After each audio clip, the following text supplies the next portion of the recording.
Dear God, please don't let me relapse and return to the evil that men do. Father God, I pray and ask that you help me to have mercy on others the same way I would want you to have mercy on me. Father God, I also ask that you help me to be quick to forgive and slow to get angry. Amen, amen, amen. These young dudes out here don't respect shit until you put the barrel in their ear and let the text spit. I just might catch a case on my next hit, remove their whole face on some special effect shit. So show respect, trick, or I'ma have a flashback. Digging through the dresser like fuck it, where my mask at? The mash back with the banger and damage shit and say fuck everything I learned in anger management. Hop back on some east side manage shit and push a nigga's top back when I let the cannon spit. Start planning shit, premeditation. I'm in love with the streets again, rededication. Casket or cremation when I shoot you down. I was built for the smoke like a hookah lounge. I keep big shit that sound like a bazooka sound, and I shoot quicker than ain't gotta be a hoop around. Dear God, please don't let me relapse and return to the G-Ride with 3 straps. A ski mask with the case, squeezing keys apps, spraying everything from a nigga's brain to his kneecaps. Dear God, please don't let me relapse and return to the G-Ride with 3 straps. A ski mask with the case, squeezing keys apps, spraying everything from a nigga's brain to his kneecaps. Gun on me, it ain't never for show. Homie, I'm far from a bully, but I'm never a hoe. Get out of line, my Beretta will blow. Real talk, we can take the beef wherever we go. I bring it to your front door like I'm Uber Eats. I guarantee you listen up when this Ruger speaks. Plus I maneuver through these streets like a ghost, and I'm handy with the heat. I cook a nigga like a roast. On me, homie, this is not a boast. I will still come through, boy, and stop a nigga's post. Play him close, man, Eric will ease it. Quickly off the waistband, man, and Eric will squeeze it. Leave you niggas laid out dead or paraplegic. Niggas playing in these streets while I'm very strategic.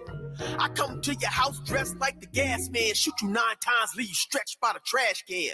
Dear God, please don't let me relapse and return to the G-Ride with 3 straps. A ski mask with the case, squeezing keys apps, spraying everything from a nigga's brain to his kneecaps. Dear God, please don't let me relapse and return to the G-Ride with 3 straps. A ski mask with the case, squeezing keys apps, spraying everything from a nigga's brain to his kneecaps. I don't put shit on Facebook, I just holler in person. Put the pistol in your mouth while you holler in cursing. All that shit you kept rehearsing and put on your live, got your clap with the big 4-5. You bitch nigga, if you tell me to pull up, I'ma do that. That nigga who was whooping, first nigga that I shoot at. Ski mask on my face, bystanders be like, who that? I ain't with the talking, bitch boy, I thought you knew that. Leave his brains where my shoe at and bounce like I'm on a trampoline. Leave you laid out, nigga, like you camping on the scene. If you want something sweet, grab a peach or tangerine. Niggas won't smoke, but fuck it, I'ma let them handle steam. AR with the beam, you see the red dot? We tug on this trigger, nigga, it'll make your head pop. Blood pouring down to your shoes, call it Red Sox. Your brains hanging all over your shoulders like some dreadlocks. Expect the gang of dead off if they ever cross the line. The Lord said in the Bible, no revenge is mine. So I'm just trying to find a righteous path between the two. Before I lose control and do the shit I used to do. This being humble shit is new. I'm trying to turn the other cheek, but I ain't never been a bitch, so watch your mouth when you speak.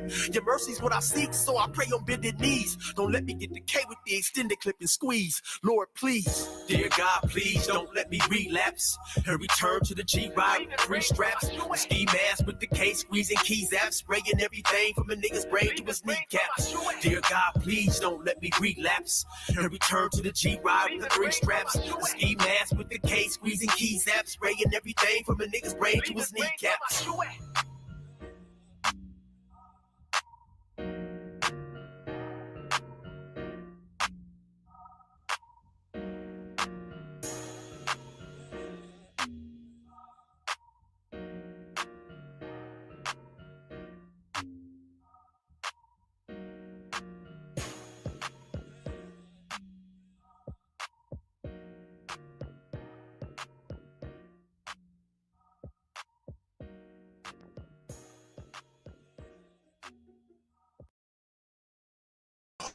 Oh, what's going on, y'all? What's going on, man? Glad to see y'all on a Thursday afternoon, man. We won't be long. We gonna be strong. We won't be long, man. But we gonna get in, get out, man, and take care of this business. Shout out to Brother Eric, man. Thank you, Brother Eric. Better known as 16 to Life, better known as Chill.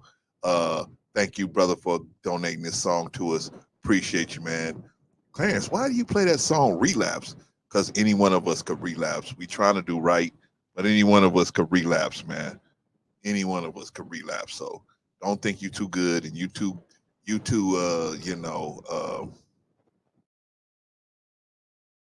what's the word I'm looking for? You too high and mighty to be too high and mighty to relapse. We all could go back to what we was doing. We could all turn hypocrite in a wicked world like this. We all could turn hypocrite. Trying to get this mic to act right, y'all. But anyway, we could all turn hypocrite today. Hold on.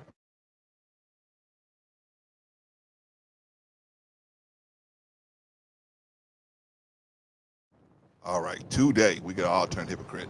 All right, y'all. So anyway, glad to have everybody in the building, man. I'm trying to get this little echo out of the mic. I'm trying to see if I can get the wire to act right, act a little better. Maybe that'll do it. Okay. Let's check everybody in. Thank you, Brother Eric. Go check out Brother Eric at 16 to Life YouTube page. Let's check out let's check everybody in, man. Let's check everybody in. Who's in the chat right now? Let's see. We got the resident sniper Reese Neal in the house. We got the resident sniper Reese Neal in the house. Shout out to Reese Neal, man. You gotta have an enforcer. You gotta have somebody, man, that's gonna cut these people at the knees when they come in here and they come into your chat trying to play games. You gotta have somebody that's gonna cut them at the knees. Hold on, y'all.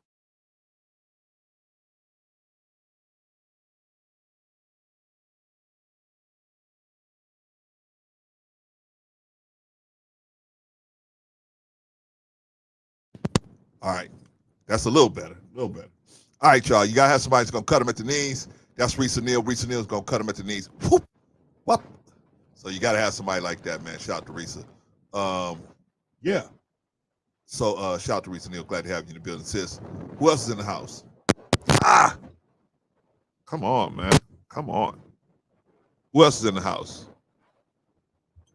I'm trying, y'all. I'm trying. That's it. I'm gonna change mics, y'all. Before the next time, we're gonna change mics. Let's see. Who else in the house? Sister Annie. Sister Annie's in the house. My Taurus sister. Shout out to Sister Annie. Glad to have you in the building, sis. I don't mess with them Tauruses, man. You know that, man. Sister Annie come in, man. I'll be like, whatever you like. Whatever you like. I don't mess with these Tauruses, man. Shout out to Sister Annie. Glad to have you in the building, sis. What about Brother Anderson, man? My other Taurus brother. I don't mess with Brother Anderson, man. Brother Anderson's a Taurus, man. I already know. I know how these Tauruses are, man. I already know. I'm a Taurus, but I already know, man. They nice. Tauruses are the nicest people in the world, man. They gonna do you right. They gonna do you. They gonna try to do you right.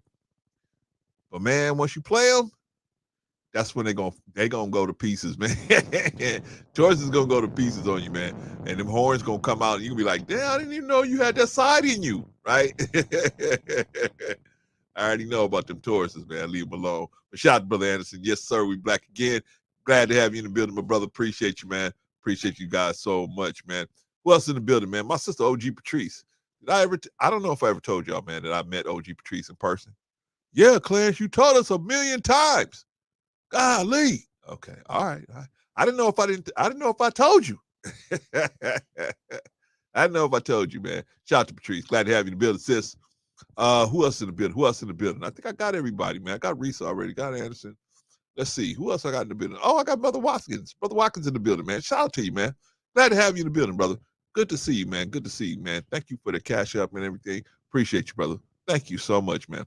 Who else in the building? Sister Annie said any one of us can relapse. Yeah, that's why I play the song, Sister Annie. That's why I play the song, man. Once he broke it down the concept to me, I said, you know what? That's right. Anybody could. That mic is tripping, huh? I'm going. Today is the last day, y'all. I'm gonna change back to one of my old mics. This was supposedly a good mic, but I'm gonna change back, man. Good day to you, sir, Mr. Watkins. Good to see you, brother. Glad you're joining us, man. OG, she said, "Hey, fam, can't speak to everybody individually, but I'm driving and listening. Love you all." All right, man. We listen to Patrice, man. We let her. Patrice. She probably binge watching like one of her shows, but she talking about, oh, I can't talk to y'all because I'm I'm driving. She probably watching something on Netflix, right? Binge watching, eating some of the moxtails, binge watching something on. We see you, Patrice. We know the game. We know the game. Reese said, you told us that we saw the picture, huh? All right, y'all. We got to get busy, man. We got to get busy, man. I think I'm gonna wait until Patrice can get here before I start talking about the kid that got shot by the Asians, man. Now I got a quick question for y'all. Will y'all think the Asians gonna stand with us? Think the Asians gonna come out and say, "Hey, we see that this was wrong. This was racially motivated, right? Everything they put in that bill, right? This was racially motivated, right? Everything they put in that crime bill, right? But we'll see. We'll see if they say. We'll see if they stand by their own bill, right? As it pertains to us, will they come out and stand with their own bill? Like so many of us, like Patrice so pointed out that the CBC, the Congressional Black Caucus, stood with them when they wanted their bill, right?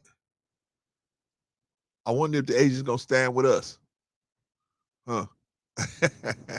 Patrice said, "Are you pro clans? You know that, right? I can hear you." We working on it, Patrice. We working on it. We trying to get this thing together, man. I don't know what I'm doing with this. I might play a video or something and get to change this mic out, man. Let me see. I got another mic around here somewhere. I'm gonna change this one out, man. This is ridiculous. All right, y'all. So yeah, will the agents stand with us? Cause that's crazy, right? That's crazy. But I'm gonna try and give Patrice a chance to get up here, maybe later, man, when she get home from work or whatever she's at.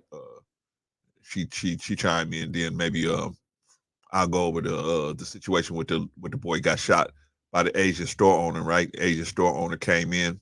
I mean, boy came into the store, was gonna buy some water, put the water back on the counter because got into a verbal altercation with the store owners. And because of that, he said, "Well, I'm not gonna patronize you then," and he put the water back. And some kind of way, something happened that motivated him to run out the store, right? He didn't steal anything, but he ran out the store, right? And he ran out the store, and unfortunately, the agents chased him out of the store, shot him in the back. But they're gonna say, "Oh, it was self-defense," right? just like the police used to do. Oh, it's self-defense. But he got 5 shots in the back. He didn't fire his weapon. Yeah. But it was self-defense. I fear for my life with him laying when he fell down and he was on face down on the ground. I fear for my life. So I put these slugs in him. Right? She said broke last time in these Arizona streets. Get out them streets, girl. What's the matter with you? You like my wife, man. You get broken then. Whose money you call me? Hey, can you put some money on my card? I'm like, man, come on. Come on, man. Spend all your money, then you spend my money. Ay, ay, ay. Get out the streets, Patrice. All right, so anyway, let's ask the question. Let's ask the first question. We all think about these trans kids. When you think about trans kids, oh, that ain't really happening in the black community. Is it? Is it not? It's spreading in the black community, right? Do you think that a black child should be, or not black child, excuse me, a child, period, should be able to, at under the age of 18, should be able to walk into a doctor's office and say, I want an operation.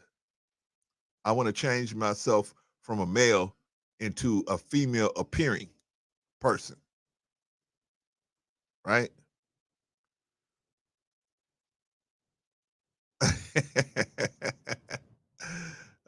Patrice, just go ahead and handle your business and come on in, because I want you up here when I'm talking about this about the kid the kid at the Asian store on the shot. Right now, we're gonna talk about these. We're gonna talk about this transgender situation, right? Y'all think these transgender kids, should they be able to go into a doctor's office without their parents and say, I want some puberty blockers, right? They got puberty blockers. Why would they even have something like that if you need your parents' permission? And what parent would say, give my children puberty blockers? I don't think you should be able to do anything like that until the child's 18, until they're 18 years old. When they're 18 years old, then then they got a right to choose what they want to do, right? Even though I'm not a big proponent of the whole transgender situation, but I think people should have the right to do what they want to do. If they want to do it, that's their right to do it. I'm not a big fan of it, but you know, I don't I couldn't be a fan of it because I don't see the I don't see the benefit in doing that, right? I don't see the benefit in changing your gender. How would I?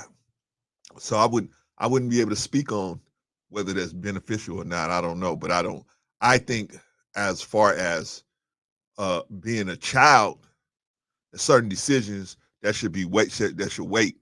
If you got to wait until you 16 to get a driver's license, and you got to wait until you 21 to drink a glass of alcohol, then you should. I mean, come on, man. You should have to wait until you're at least 18 before you start taking blockers, start taking medicine and getting surgery and all of that.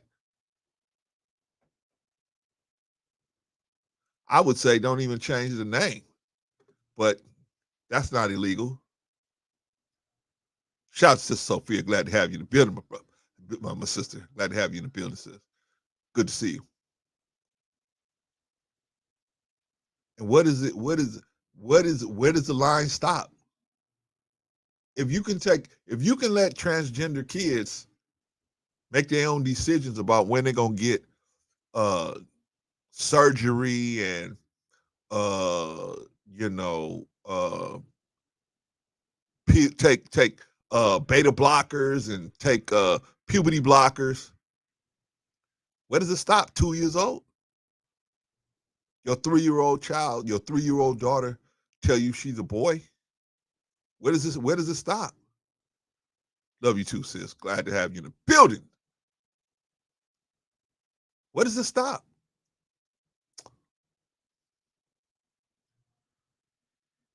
Our children, man, are so confused, man. This world is so wicked. It's so wicked. And it's so much, and it presents so much confusion.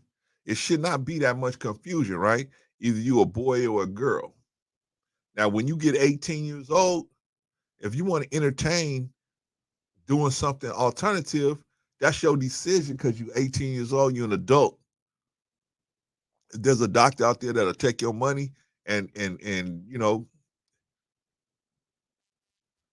cut your banana loose and give you a taco, hey, go for it. Now, here's the one thing I think, hey, if you got the money to pay for it, you should be able to do what you want to do at age 18, as long as you're not willfully, uh, you know, uh, you know, deleting yourself, right? But if you say, hey, I'm a boy, but I want to be a girl now. I'm 18 years old. Bombs away. Go ahead, knock yourself out. I can't. I'm not a proponent of it. I would never suggest nobody do it, but you should have the right to do it if that's what you want to do. If there's people that'll take your money and do it and do it, you should have the right to do what you think is best for you. But as a kid, as a person under the age of 18, no, I don't believe you should have that right. But let's take a look, y'all. Let's take a look. Let's look at some of these parents, man. We all know the situation with Dwayne Wade, right? He changed his son's name to Zaire, right? Changed it to a girl, changed his name to a girl's name, right? And he said, hey, I gotta respect my daughter. I'm gonna call her my daughter. Okay. You can call somebody what you want to call them. That don't mean they're a daughter, right? I can call my dog a pig, but that don't make my dog a pig, right?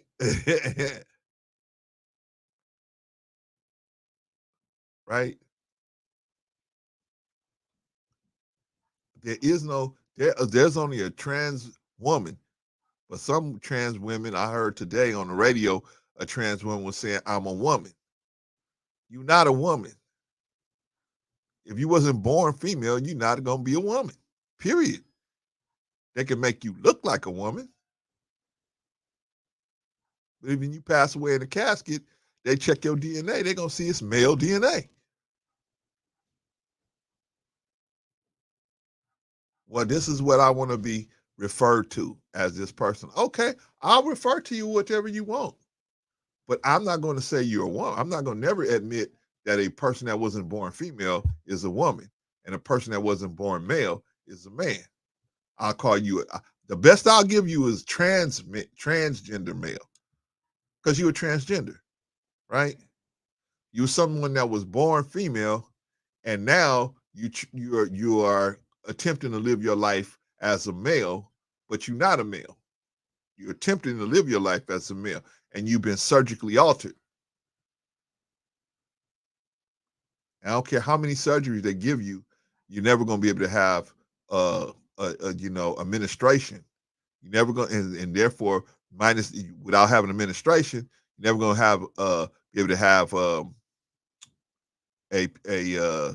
child. You're never going to be able to put forth a child.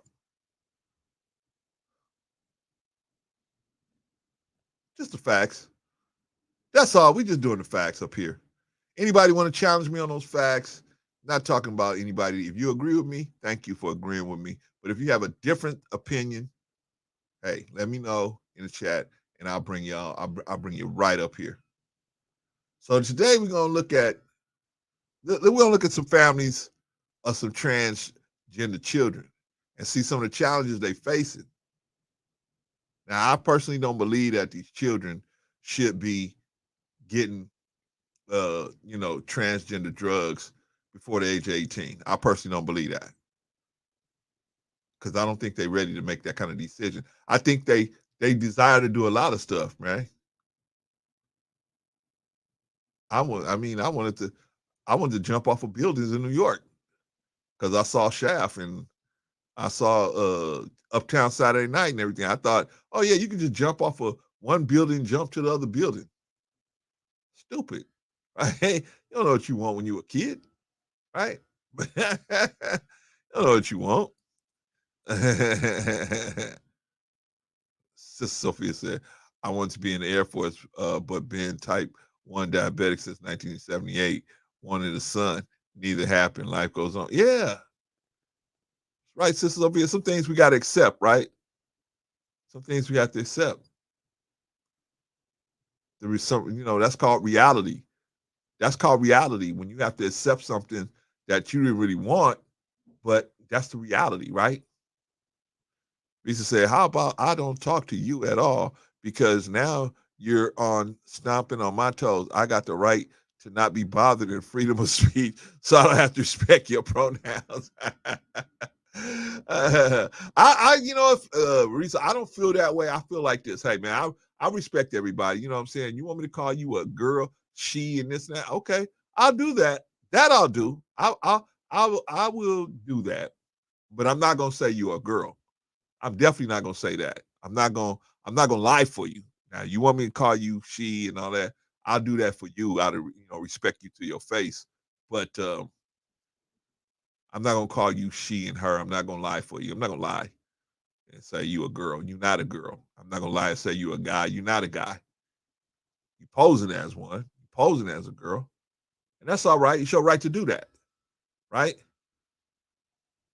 That's like me. I'm a white woman. I classify myself as a white woman. I start going to the white women meetings, right? To the white women PTA, white woman hairdresser. right? Everybody gonna be looking at me crazy as hell. What you doing up in here? I say, I'm a white woman. I'm supposed to be up in here. I go to the Karen meetings, right? I'm a white woman. I'm supposed to be up in here. I identify as a white woman. They're gonna say, get out of here. I said, no. Use my pronouns. She. I'm a she. Right? They look at me like I'm crazy. But why? But why? Because the reality is I'm not that. That's the reality. I'm not that. And like you said, Risa, you got the right. I got the you just like me. I got the right to respect that, and you got the right to not respect it. You got the right to do whatever, address it how you want to. Right? Anyway, y'all, let's look at a little bit of this, man. In rural northwest Arkansas, the Brandt family has found a welcoming community, allies, and good friends in challenging times. It's a life they love. They may soon have no choice but to leave. This town is very quaint and tight knit, and so that's been a really nice thing to experience and for the kids to experience. It's sad and it's frustrating knowing that a place that I've lived all my life is making it seem like they don't want me here. 15-year-old Dylan is transgender and has been on testosterone for the past 9 months. It's vital care, he says, that he may lose access to starting this summer. After the Republican-led State House passed a law banning gender-affirming health care for anyone under the age of 18, a law affecting Dylan and nearly 1,500 other kids in Arkansas. It's frustrating knowing that somebody is trying to take something very important to me away. Watching him really become the person that he was always supposed to be has been amazing and wonderful. And the idea that that could be taken away and all the progress that he has made come to a screeching halt is incredibly upsetting. Republican lawmakers in Arkansas have passed 3 bills this year that critics say are transphobic. It's part of a much larger national trend. Dozens of bills backed by Republicans are before state houses right now. But what happened here in Little Rock is getting international attention. A decision to ban gender-affirming health care, including the use of hormones for anyone under the age of 18, is considered one of the most extreme provisions in the country. It was even a step too far for the state's Republican governor. While Asa Hutchinson has signed other bills, including a ban on trans girls and girls' sports, he vetoed the medical care legislation, but was overruled by lawmakers. Okay, y'all. Well, let me ask y'all the the obvious question. Do y'all think that transgender women should compete in women's sports? That's the overwhelming question. There's no question that transgender men will get crushed in men's sports, right? That's not a question. The question is, do transgender women have an advantage over natural women because they are born male? Do they have an advantage? I think they have an advantage. Of course, they have an advantage because you're born male. And when it comes to certain physical things, you as a man going to have different, just have an advantage. Just like certain things, a woman's going to have an advantage, right? Certain things, women's going to have an advantage. So we got advantage of different things. Now, when it comes to sports, should these transgender women, because that's the only question, transgender men they don't competing in sports with men, they're gonna get crushed.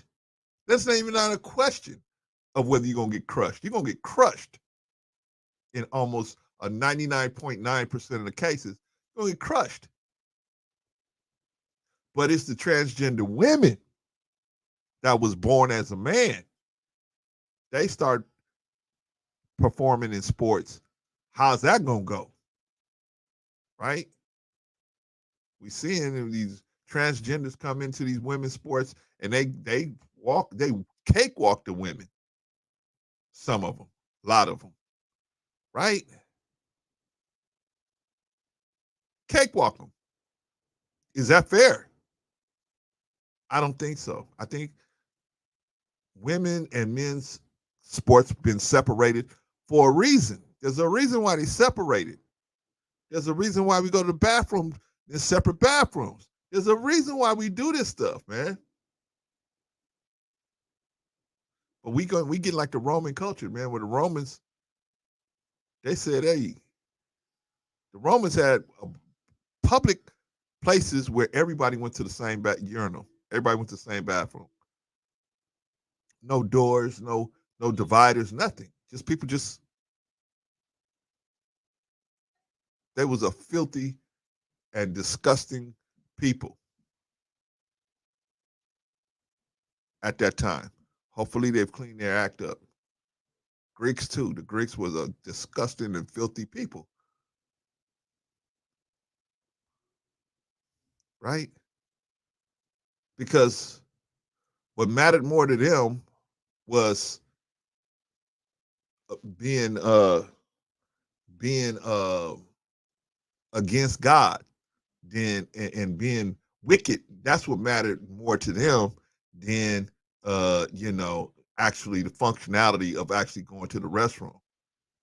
And they had slaves that would come in and clean all that mess up.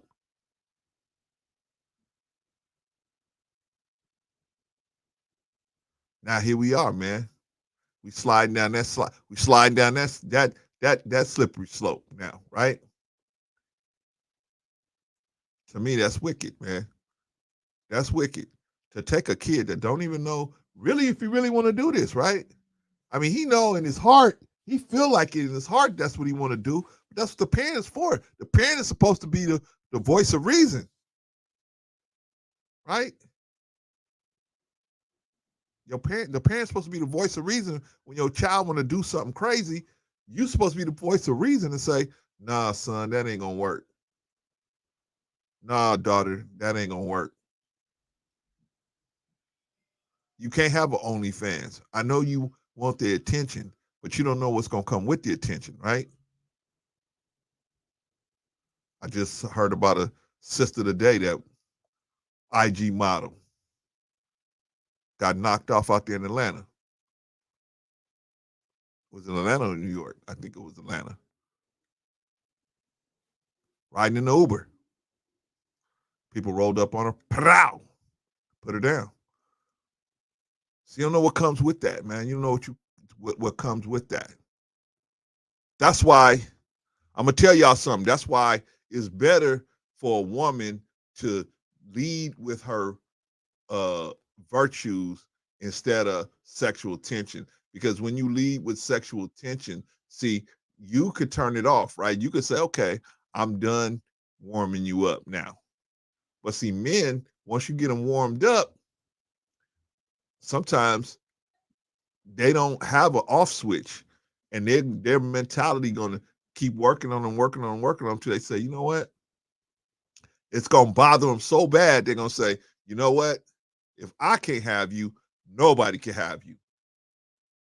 And that's the only, I'd rather sleep every day in a jail cell knowing that I took you out than to be out here being tortured by your very presence. You able to walk around and you're giving yourself to other men. That's how crazy some of our people are, man. They just crazy. Who wouldn't be crazy in a wicked world like this, man? Who ain't crazy? Who ain't crazy, man? This world is crazy. And it's always telling you, they're always telling you, you ain't got the right car. You ain't got the right wife. You ain't got the right clothes. You ain't got the right house. You ain't got the right job. You ain't got the right bank. You ain't got the right clothes. You ain't got the right hat. You ain't got the right haircut. They're always telling you, you less than. You lacking on every front. You lacking. Because they can tell you lacking because you don't know what peace is. You don't know what you're looking for. You don't know what you're looking for in this life. You out here running around trying to get sex. You running around trying to get high. You running around trying to get friends. You running around trying to get money. You running around trying to get all this stuff. And God got something greater for you. He got peace. He got peace of mind. Trumps all that. Trumps all that. But we don't know, man. We running around here. They keep telling you, you ain't got enough subscribers. I got more subscribers than you, so I'm better than you. Right? I got more subscribers than you. I must know what I'm talking about because I got more subscribers than you. Do you? Do you? I'm a better YouTuber than you because I got more subscribers. I got more views. I got more channel views. I must know what I'm talking about. I must be smarter than you because I got more channel views, right?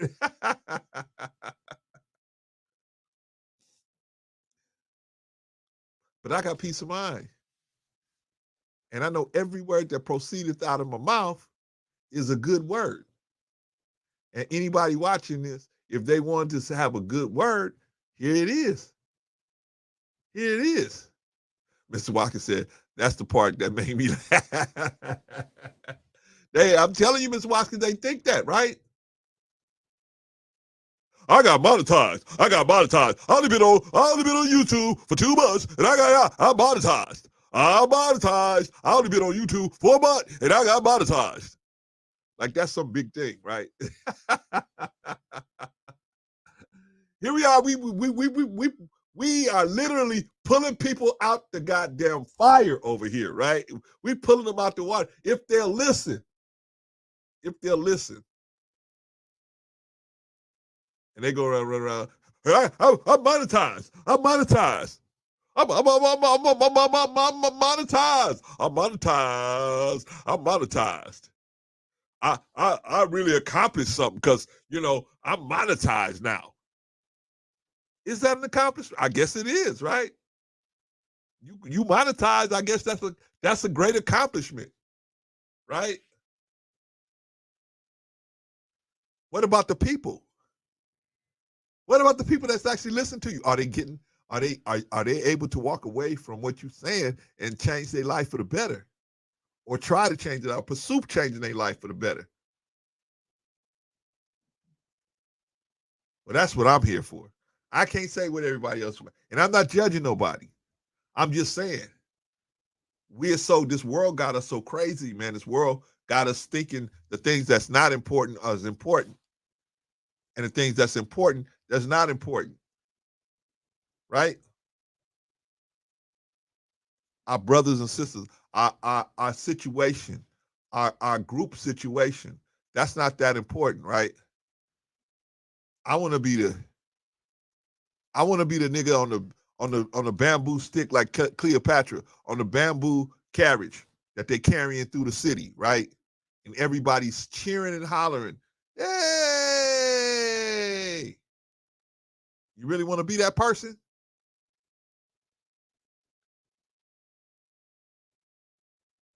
Or would you rather walk with God? Think about it. Think about it. Well, Clay, you super religious. You super religious. See, I ain't super religious. I wouldn't even call myself religious. I'm spiritual, yeah. I mean, I have a relationship with the God that I'm always trying to improve on, but I don't go around telling people you are wrong because you ain't doing things the way I want you to do them. I don't do that. Now I will. This is what I will do. If I see you doing something that's not working for you, that's inefficient, I'll tell you that. Hey, that looks like that's inefficient. What you're doing. You could be living a better lifestyle. You could be having things better for yourself, right? But do it. Check it out for yourself. Don't just listen to me. Check it out for yourself. But I only use religion as a guide for codes of conduct because there's many codes of conduct in these religious texts that we can use that makes sense. They're timeless. They're timeless codes of conduct that if you act in behave a certain way, certain things gonna go your way, and or certain things ain't gonna go your way, right? Oh, but Clarence, this was never addressed in the Bible. It was never addressed in the Quran. Yeah, it wasn't ever addressed because it was never even. It was they had so much going on at the time. At those times, they didn't have time to address something like this. This was a future issue, right? Now we here. Now we here. Now we here. This stuff has to be addressed. I got a granddaughter. Ain't no way in hell I'm gonna sign off on my granddaughter going and she come and tell me, you know what? I want to change my name to you know, Bobby, right? How old are you, girl? I'm 10 years old, but I've been a boy in a little girl's body. I said, well, you got to stay in that body till you turn 18. At 18, then you go do what you want to do. But here, not at 10 years old, I ain't signing off on no drugs. I ain't signing off on no surgery. I ain't signing off. I ain't changing your name. I ain't doing nothing. Right? Because you fell under a spell. Kids don't know what they doing. These kids don't know what they doing. Anyway, so they want to, in Arkansas, they like, nah, we ain't gonna let our kids do this, right? We don't want our kids to be taking this, you know, we want them to be 18 before they get. I don't see that. That does not seem unreasonable to me, right? They say it's the Republican thing, right? They try to make it like, oh, only the Republicans want that. I'm sure it's a lot of Democratic people that feel the same way too, but they make it they trying to push it like, oh, it's a Republican thing. If you want that, then you rolling with the Republicans. And since they're such a racist party, why would you roll with that? Right? Why would you roll with that? But it's not about that, right? Teresa said, "You don't know what we want. We not no Arkansas slander." Hey, Arkansas say, "Hey, they not with it, Risa. They y'all not with it, right?" And that doesn't seem unreasonable to me, right? These kids don't know what they want, but some people say, "Oh, you should do it," but they don't have children, right? Well, some people do have children. They say you should do it. I wouldn't. I've never been in that situation. All of my boys, they pretty much, straight shooters, but you know, I never had that issue, no issue like that. But if I was to have the issue like that, I would do what I could, but I'm never going to call you a girl. You're never going to get that from me. I'm always going to say you what you are. You're a trans person. If you run and living your life as a other than yourself, then I'm gonna call you a trans whatever, because you're not a woman. I don't want to lie to you and tell you a woman. You're not a woman. I feel like a woman. Well, you can feel like a woman all you want. There's certain things that women are able to do that you can't do, and you'll never be able to do it. Oh, but if they find the surgery to make it seem like I could do it, no. Only thing you're gonna do is appear like you doing it, but you ain't doing it. You can never deliver a baby. You can never conceive a baby. Not like a woman. No. Right? So that conversation is over with me. All right, y'all. Let's get back to the video, man, and let's see how Arkansas gets down. What do you say to those families who are considering picking up and taking their lives elsewhere because of this legislation? We value you. We want you to stay here. It's important to our workforce and the diversity that we have. So it saddens me, but I also understand decisions that have to be made for healthcare purposes. Republicans are looking for a way to remain in power. Senator Joyce Elliott is a Democrat and says Republicans across the country are focusing on trans rights because they see it as an issue that rallies their voter base. Very right-wing groups will come up with these nationalized wedge issues, and then state legislators start adopting it. And that's what happened here. It is not an issue that is a problem in Arkansas. There are no known complaints about Arkansas's gender-affirming care system, and these kinds of medical practices are widely endorsed by doctors and medical professionals. Just one last question. absolutely. The governor vetoed the health care bill. Do you stand by the health care bill? CBC News caught up with Arkansas's Republican Attorney General to ask her why she so firmly backs this bill. Arkansas, and he'll me stand out Sorry, from behind sorry. this because I don't really appreciate that. I'm sorry. That's I'm fine. sorry. We're not trying to do it. No, that's fine. I'm going to defend that law wholeheartedly. There are so many things that we don't allow adolescents to do because of the maturity level of those adolescents, whether it's vote, get married, buy cigarettes, get a tattoo, but yet we don't want to see bad parents. And I'm not saying they're bad parents doing this, but we don't want to see bad parents. Having been worked with foster kids, we dealt with bad parents. Are there cases of foster kids who have been given cross-gender hormones? Because I don't think there are in the state or anywhere. Well, we want to make sure, this is something, again, we want to make sure that we're protecting these young people, and that's what we're doing. The Attorney General's office later admitted Leslie Rutledge's fears are unfounded, as she is not aware of any cases of parents or foster parents forcing a child to change gender. All right, y'all. Risa said, y'all can take a hike. Y'all don't want to be in Arizona. Y'all can take a hike. I mean, Arkansas. Y'all can take a hike. Y'all can get to stepping. Oh, man. But I'm trying to show y'all, man, when the wickedness reached down to the children, man, it's just crazy. Clarence, that's wicked. That's, they should have the right to do that. No. Not a child. Yes, a grown person should have a right to do whatever they want to do. Like she said, get tattooed, drink, whatever. You should have the right to do whatever you want to do, right? If you got to wait till you 18 years old for them to throw an M16 in your hand and send you over to Iraq or Afghanistan, then you should have to wait till you 18 before you start taking gender altering drugs or get the gender altering surgery. That is just out of the question. That's out of the question. Oh, Clarence, you're homophobic. No, I'm not homophobic. I'm transphobic. You transphobic. Really? How am I transphobic? Why am I transphobic? Oh, because you said you can't take them drugs. I said, that's not transphobic.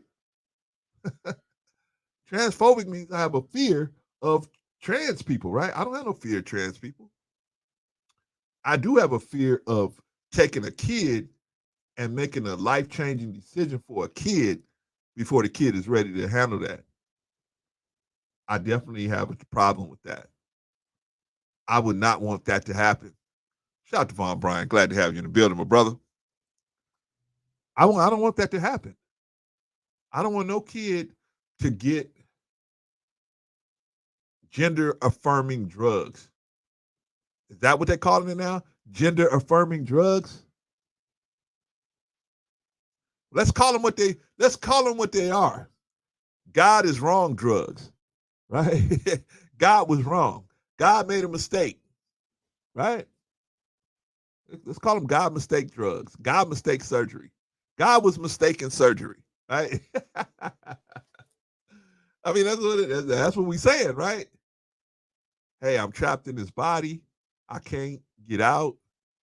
And the only alternative I see is for me to live my life disguised as the other gender, right?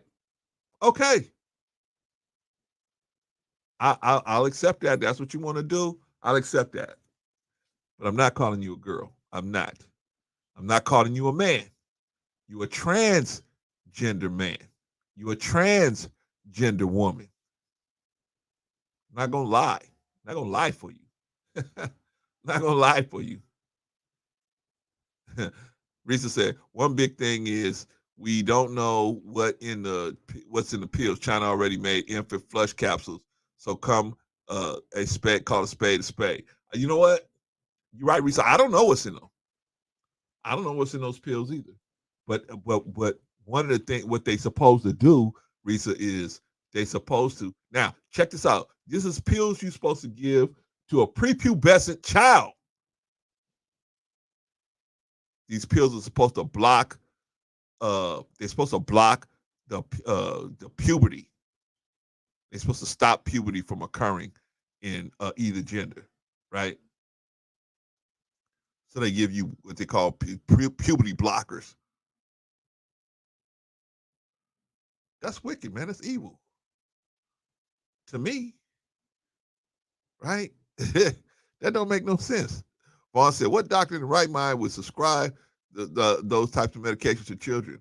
Vaughn, telling you, some of these doctors, man, at the end of the day, they got a Mercedes-Benz payment to make. At the end of the day, they got a 10,000 square foot house payment they got to make, right? They don't care who comes into their office or why. If your insurance will pay for it, they'll do it. Now, what I say is, and I think that would stop a lot of these gender affirming all this. The insurance company shouldn't have to pay for that, right? If you got the money to pay for it,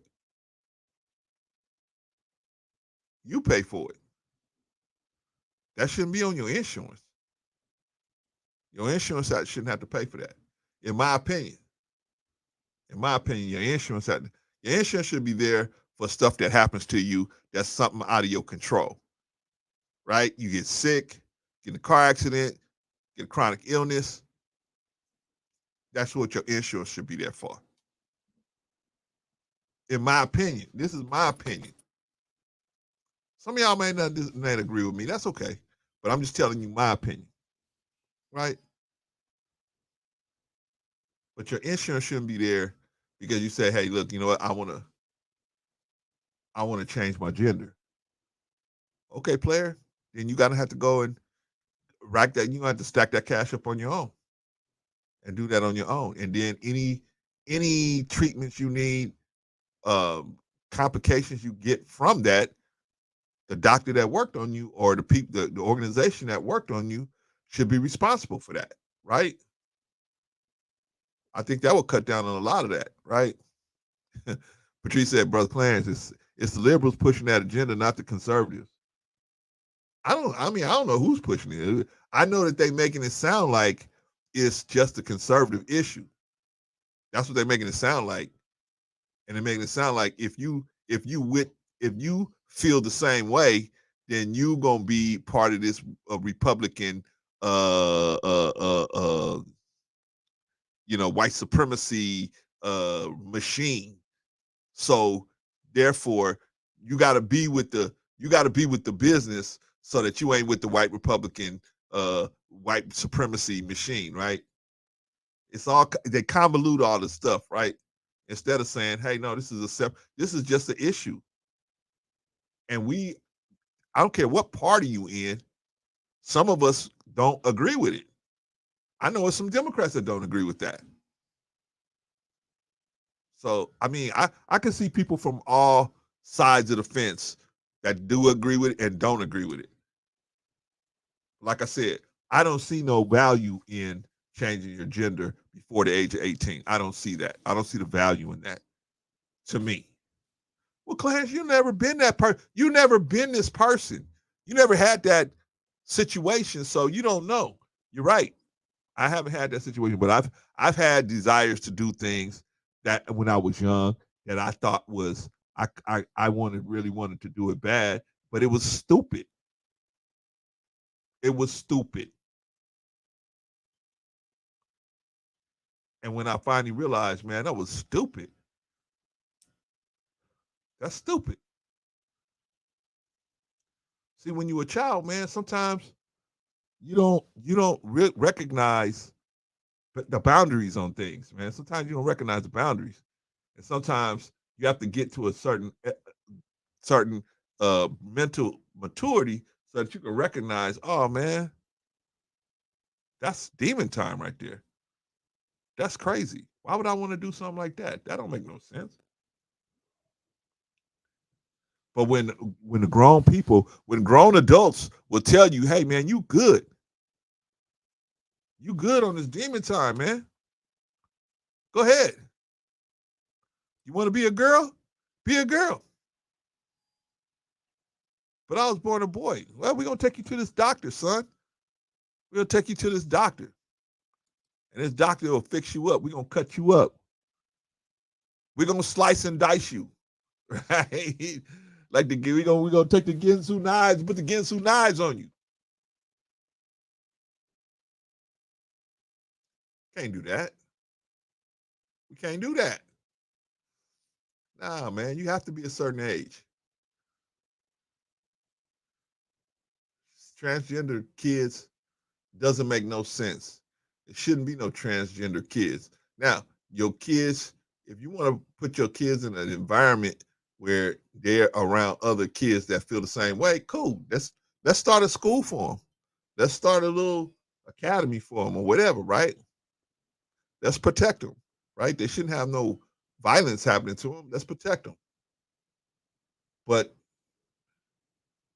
because see, some of their language is offends the average person because it's an attack on their common sense, right? They feel like it's an attack on their common sense. See, I got common sense. I know a female when I see a female. You ain't a female. You just applying yourself to conduct yourself as a female. But I can tell you're not a female. I can look at your face. I can look at your body structure, and I can see that you are not a female in most cases. Some of these people got a good surgeon, right?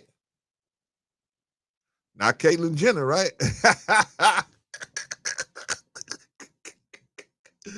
Not Caitlyn Jenner, right? Mm-mm.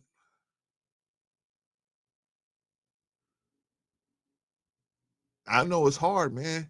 Here, this man lived his whole life, and then in his 50s, he decided, "Hey, I'm really a girl in a man's body," and he started trying to live that way. Holy smokes! That must have been very painful to go through your life like that, right? I mean, I'm trying to understand. Excuse me. I'm trying to understand, but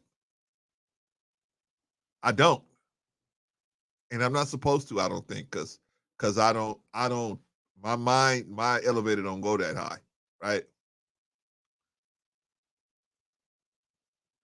Anybody who wants to have their children participate in gender changing drugs, I don't think that's right. I think there should be a law against it. When a child turns 18, hey, bombs away, do what you want, right? But not a kid, man. Kids don't know what they want. They think they know what they want. Your son thinks he wants to be a girl, Dwayne Wade. Your son thinks he wants to. Who knows? In a few years, that testosterone start kicking in on him. Who knows? He might say, you know, what have I been doing? What's going on? Be like Klinger on MASH. Klinger was wearing dresses all them years, and then finally at the last season or so, he just said, man, F this, man. I'm gonna start dressing like a normal soldier. Right? I mean, shit get played out, man. After a while, that whole transgender thing might play out. But you got to let them get to 18. Then if they still want to push it at 18, now they can push it. They can go out and work, get the money, go pay somebody to cut up, do all that stuff. I don't think your insurance should pay for it. Anybody think their insurance should pay for transgender children? I don't think so. I don't think insurance should pay for transgenderness. Like that, it shouldn't be. Health insurance shouldn't pay for it. Only time, what I'm saying, health insurance shouldn't be, and they shouldn't be held responsible for uh alterations that another surgeon did on you willfully. Like I said, man, health insurance is for, something unforeseen happening, right? You get sick, you break your arm, you have a chronic illness, something unforeseen, man, right? Covering yourself in case something happens. Because in this crazy world, something's probably gonna happen sooner or later down the line, right? Yeah, yes, Sophia. I don't think insurance should pay for it. I don't. Insurance should your health insurance shouldn't pay for nothing that has anything to do with transgender. Only thing health insurance should cover is if a life threatening situation develops, then your health insurance should be, help you get back to stable enough to where the person that actually did the work on you have to deal with what they did to you. But your regular doctor shouldn't have to deal with the fact that some dude cut you up and then he did a bad job, or he fell asleep, or he lost his watching you, or whatever happened. Didn't do a good job all the way, whatever. And then now your insurance got to deal with that. I don't think that's right. Right? Sister Sophia said they'll be on botched when it's a change. See, you ever seen the show Botched? Sophia, right? You ever seen that show Botched? It comes on E-Man channel, man. People walk in there, man, with disgustingly disfigured elected surgeries, from the nose to the breast to the cookie to everything. They got all kind of different things, broken down BBLs. They got all kind of stuff going on in there. And these two guys got to go in there and try and fix whatever was going on in there. Try to make it look halfway human. But you got to pay. You got to pay those dudes, man. But I don't think the insurance should have to pay. That's my thing. Anyway, Patrice said, I'm saying it's come under the Biden administration. The Dems, the conservatives are mostly against it. I know. I feel like a lot of people are against it. People don't want their kids to be able to walk into that's like having your kid walk into a spot and say, I want an abortion, right? I don't want my granddaughter to be able to walk into no place and get no abortion without me knowing about it. I need to know the situation, right? I can't. I don't want that. That's me. And maybe one of y'all come up here and explain to me why I should be okay. I should be okay with that, but I'm not. You know what I'm saying? I just don't see the good in that. I want to know what my granddaughter what was going on with my granddaughter. At least I will. What's going on, Vaughn? Hey, what's going on, Elder? Vaughn, I keep telling you, I'm old. You elderly. I'm old. What's going on, advisor? Advisor, What's Mr. going Advisor. on, advisor? What's going on, man? You got enough arrows in your back? Man, yeah, listen, man, this is a crazy topic because it seems like it should be unheard of. Right. You know what I'm saying? It's like sometimes when you think of this stuff, you're like, absolutely, what are you thinking? Right. To take an innocent child who is not even capable of making decisions. They don't know if they want grape Kool-Aid or strawberry Kool-Aid. Right. They can't make up their minds about anything. But yet you want to force an agenda on them. Come on. This is so crazy, man. Yeah. I am in definite disagreement of all of it. Yeah, me too. And I don't see in the fact, I'm like you, Vaughn. I mean, this is something that what are we even talking about? Like, why is this even a topic to talk about? This shouldn't even be something that you even have to discuss, right? It's like it would be like in today's society, if you have to use a restroom, you go find a restroom, right? You don't Right. even have to discuss. You don't have to make a bill. Hey, if you use the bathroom, you have to use the bathroom in the bathroom. I mean, that wouldn't even be a bill you have to put out there, right? It's But crazy, man. this is something that we have to discuss because we got people like Dwayne Wade, man, and him and his Yeah, family yeah, pushing this issue. yeah. And like I say, I'm not a proponent for it. I really am not a proponent for it, Yeah, me but either, man. I'm I'm willing to say if you want to live your life, live your life, but turn 18 first. Yeah, Turn 18. I mean, exactly. And it's unfortunate that many of these young people who make these decisions rashly and early in their life, Correct. see what I'm saying? Later end up being so very depressed, wishing that they hadn't done these things to themselves. Correct. Some of them even go on to delete themselves. Oh, that's You terrible. see what I'm saying? So Yeah. it's something. You really have to be at a particular age in order to make a decision like that. And then even with that, sometimes the individual, turns out to be regretful. Yeah.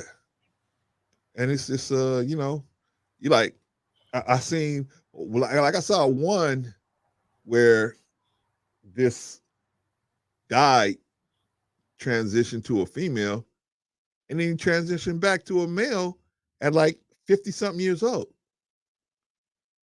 It's like Wow. all that for Yeah. nothing. All that for nothing. I mean, listen, to each his own, and hey, however you choose to live your life, that's you. That we all have to, be accountable for whatever we do, as individuals. Yeah. So yeah, I'm not trying to be homophobic or anything like that. I have gay family members. You see what I'm saying? And I haven't lost any love for them at all. You know, but at the same time, I just think some things are inappropriate. you know just because you decide to live that particular lifestyle, and I just learned recently that the word lifestyle now is offensive to the LGBTQIA community. Wait, what? What? Yeah, the Huh? word lifestyle, What? that's offensive. Yeah, they don't want you to call it a lifestyle. Why not? I you know mean, why is so it? so listen, we are required to make all of these changes because of how you want to live your life. I personally, I don't have time for it. Respectfully, just Yeah, yeah. whatever you are. If you want to be called Sally, that's what I'm going to do. If you want to be called Frank, that's what I'm going to call you. But I can't get into the this, them, and the theys, and the hers, and the we's, and the she's, and the that's. Listen, I'm too old for that now. What's your name? What name do you want to go by? That's where I'm at with it. And I don't mean any harm, you know what I'm saying? But it's hard to keep up with it, And then there's something new every week, seems like. Yeah, yeah. Well. See, here's the thing. Here's the big issue. Here's the big issue that's going to be a problem down the line. It's not so much a problem now, but it's a down the line. See, you can say I'm a woman. Don't call me trans. I'm a woman. But that's not going to be right. Okay, because if we rush you to the emergency room and they say this man needs surgery, and then they operate on you like you a man, come to find out you a female, uh, DNA wise, Hmm. maybe some damage might be done, right? Some Hmm. more damage might be done. See, I think that's going to be a problem for doctors out here later. Plus, I mean, it just makes things a lot more complicated, in my opinion, when you're doing that with children. It's complicated with adults, as we're gonna see. Watch, because I got another issue where the doctor says, this one doctor saying, no, no, no. you not, gender's not a choice. You what you are, right?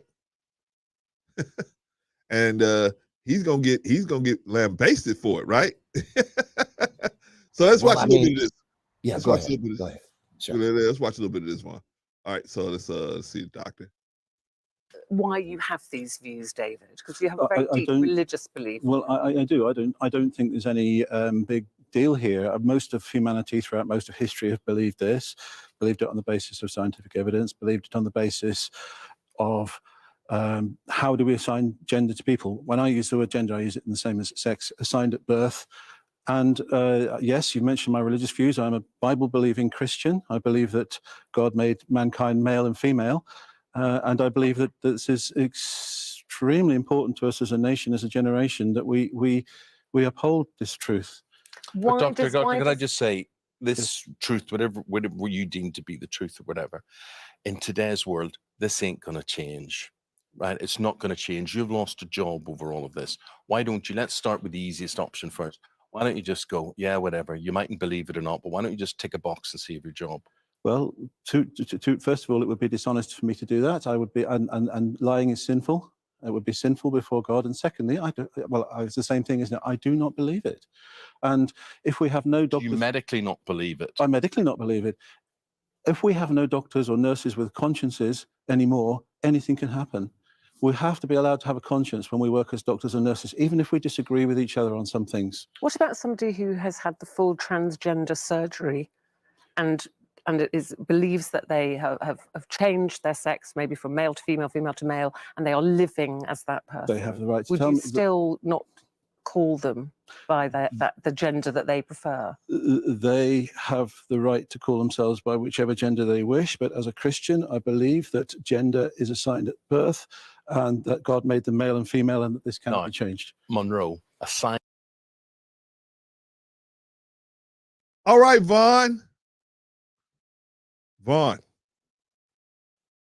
Yeah, I'm here, brother. Don't run now, Vaughn. Don't run now, Vaughn. You came all the way up here. Now you're going to try to hide. Okay? No, brother, I'm here. I'm here. Because the good Reverend Doctor said that, he's Christian, and he said, hey, man, I ain't with it because I'm Christian.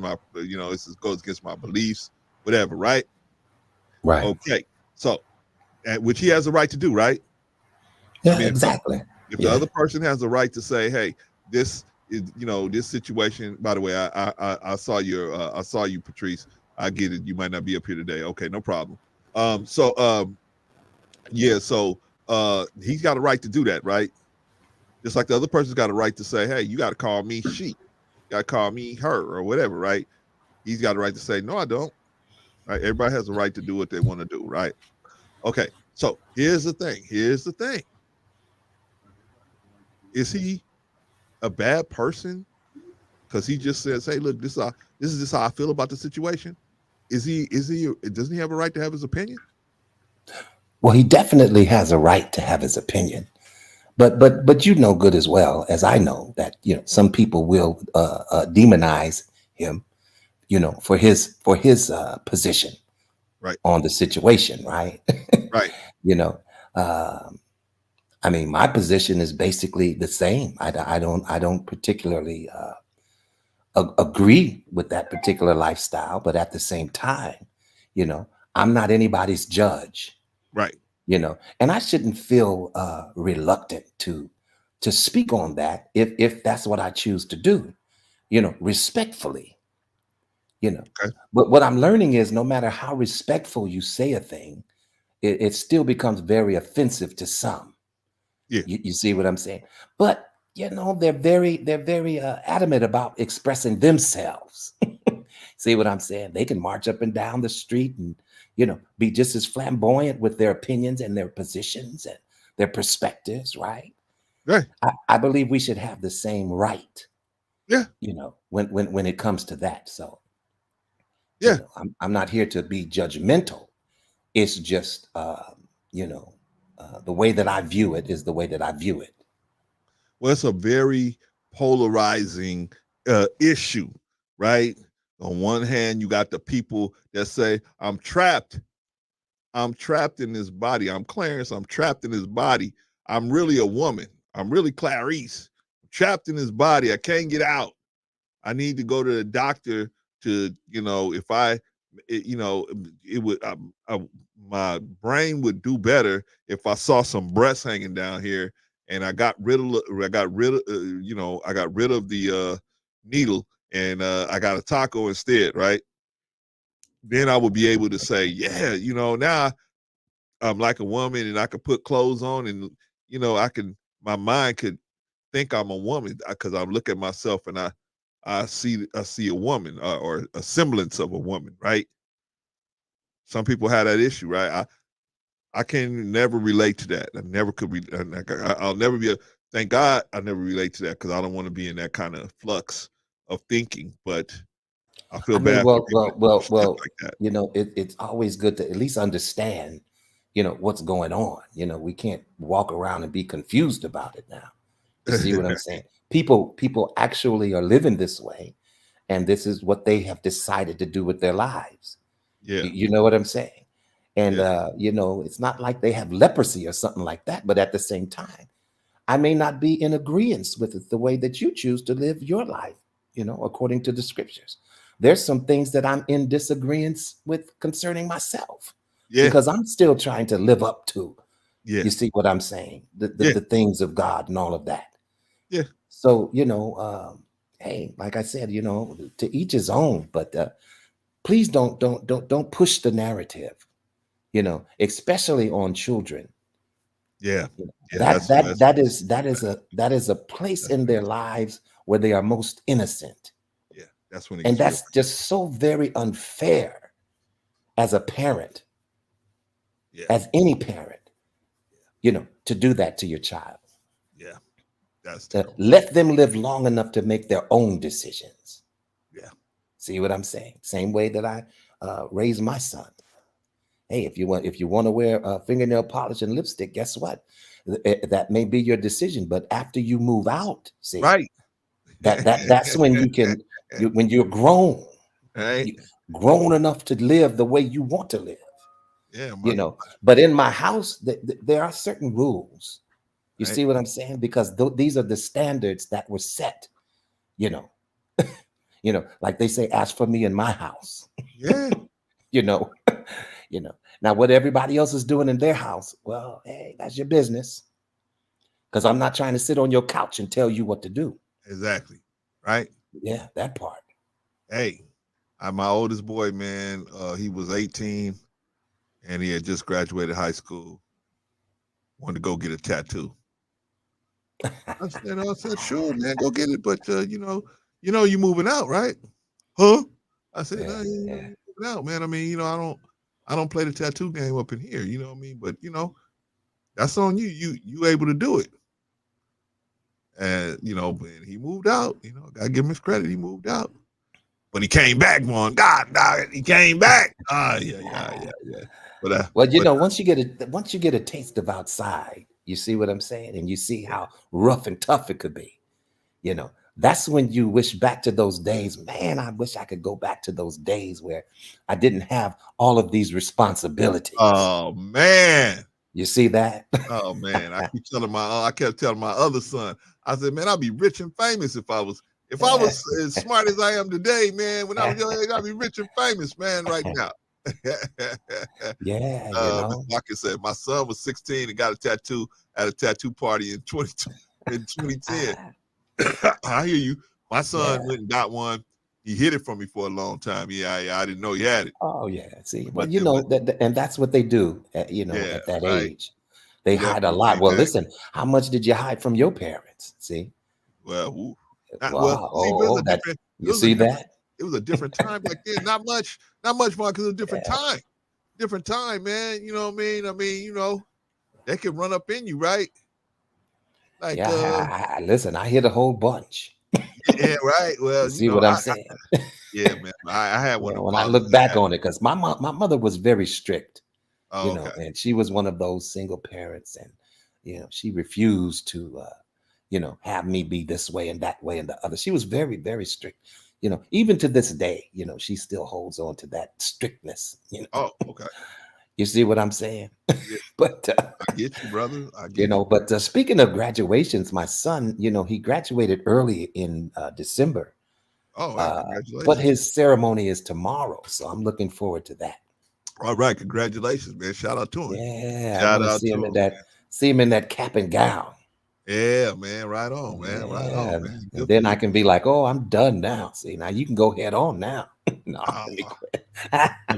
I wish I I could ain't, tell you. I I wish I ain't could gonna lie push to him you. out. I ain't gonna push him out like that. But Man, even still, even if you get get them ready, out, get ready, get ready, get ready. even if you get them out, man. I wish I could lie to you and tell you it's over once you get them out. No, I know it's not. It's I it's know it's never not. over, I bro. know It's never over. it's never over. You're right.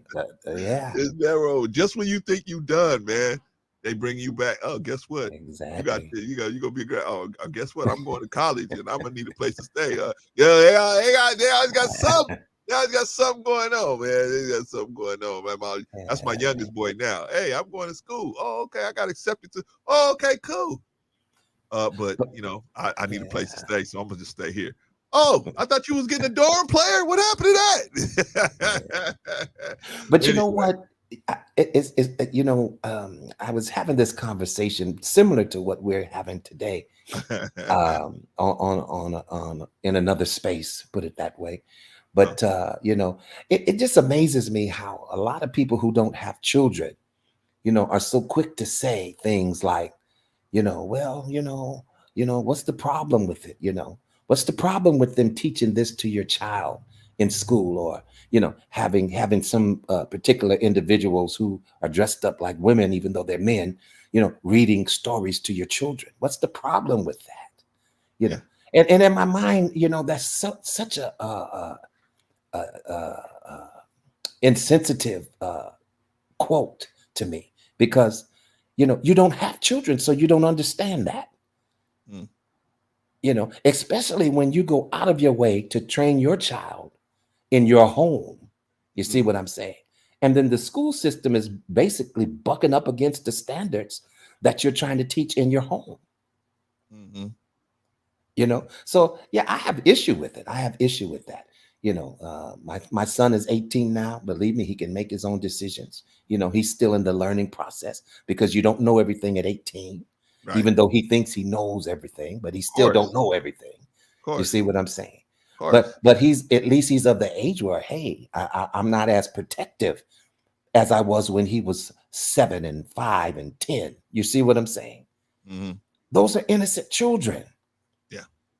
You know, why are you trying to influence them? Let them be themselves. See how that turns out. Yeah, man. It's this world is going really another way, man. It's sad. But let's finish this up real quick. Vaughn. Yes, sir. Assigned at birth, Mhm. you were assigned a gender at birth, but you believe that was the wrong gender, right? Yes. So Monroe, doctor, is the person she is today, but on, I presume, your birth certificate, it says you are a different gender. Yes. Yes.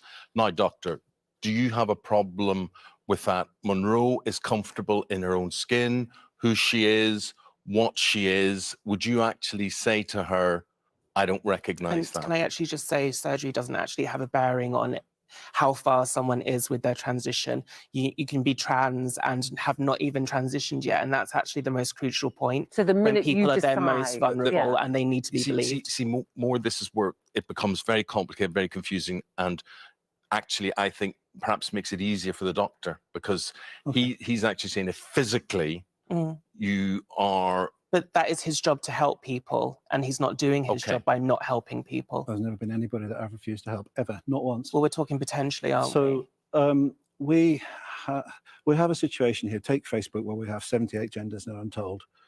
Now, when gender becomes indeterminate, you can have 7 billion genders, or you can decide, or you can believe that gender is assigned at birth. Now, if gender is assigned at birth, it follows automatically that gender cannot change.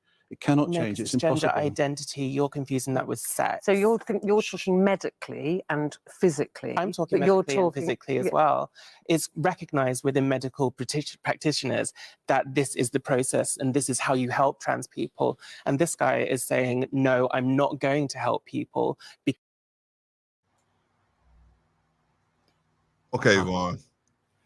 Well, Looking I at mean, this, as a doctor, you know, I guess you have a right to refuse to help people, but I thought that you took an oath, you know, well, when you became a doctor. well, yeah, you're supposed to take a what they call a Hippocratic oath, right? Right. To help every, but okay, so let me ask you this one. So he's saying he refuses to. I'm trying to understand. Is this He's doctor saying that he refuses to help people in such as this individual? no, what he's saying Oh, is okay, okay. he's refusing to acknowledge that this is a female. He's refusing to acknowledge that. He's saying that you're a female. That's all he's saying. He's not saying I wouldn't help you, I wouldn't do this, I wouldn't Oh, do that. okay, He's okay, saying okay. I don't see you as a female. That therefore I would never acknowledge you as a female. In my mind, you're always going to be a male. I'm Well, in me personally, I'm kind of the same way. Now, would I respect you? And if you told me, hey, I would prefer you address me as a female, I would do it. I would try to show you that much respect, but I'm not going to call you a female. I'm not going to say you're a female. Like somebody asked me, were you female? I would say you're a trans. I'm going to address you as a transgender woman because I wouldn't want to tell. I wouldn't want somebody to see. Look at this person. All intents and purposes, looks female, right? hmm If we wasn't talking, we would say, "Oh man, this is a female, right?" But now my son or your son might see that person and say, "Wow, that person really looks, attractive. Maybe I'll try to talk to them." I'd say, "Hold on, son. Well, wait a minute. That's a trans woman.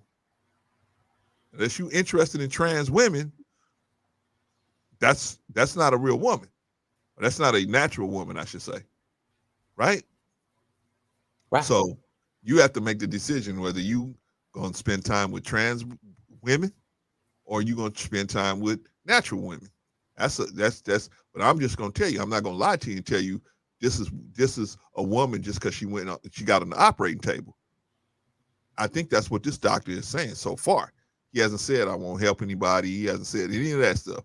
But she pushing it.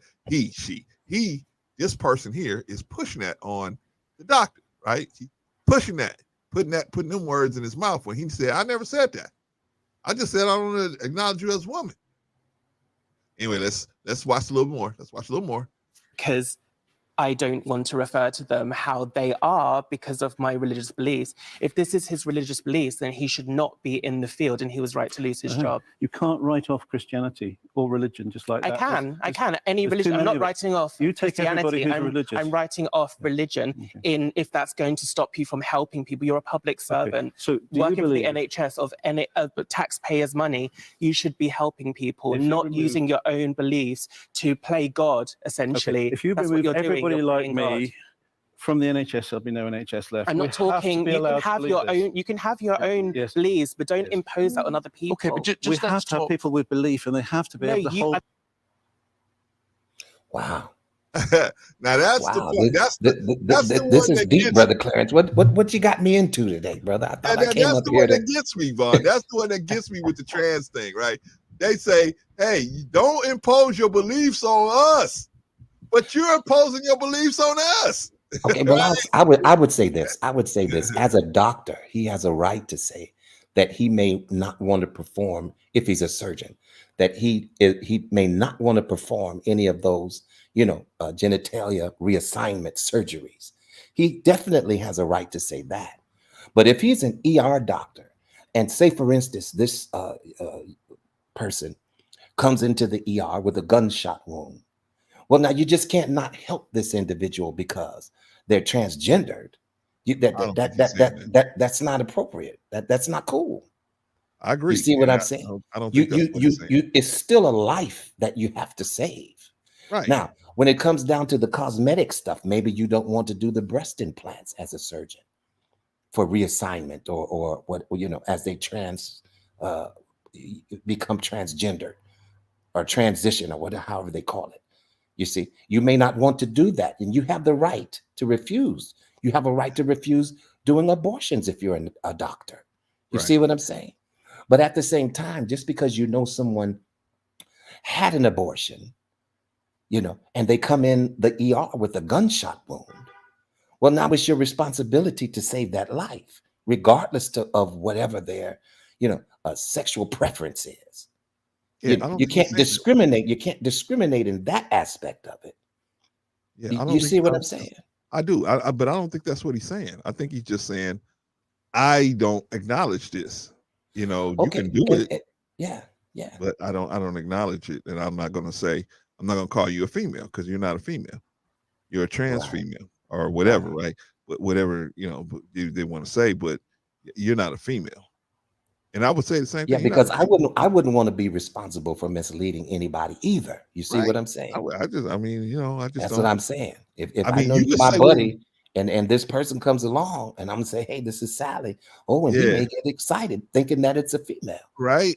You see what I'm saying? So, I don't know, man. I don't know. No, we know, we see the thing is now, like you were saying earlier about the children, right? Now, why do you have a problem? Mhm. Why do we have a problem with the children being introduced to like drag queens and stuff like that at 5 or 6 years old, right? Because that is a sexual conversation. See, that's going to present questions, right? We haven't even presented the heterosexual issues with them yet. Now Mhm. you're presenting a homosexual issues with them, right? Now it's you forcing us to deal with this situation and forcing these kids, and they may not be ready for that. Yeah. And that is my main issue with that. They may not be Yeah. ready for this alternative conversation because we haven't even had the heterosexual conversation with them yet. But what can we do?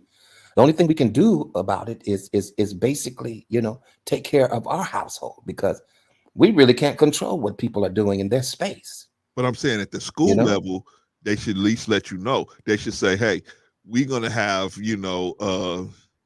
Superbox, this drag queen come out and it's gonna be fun for the kids and everything. They can shape it however they want to shape it.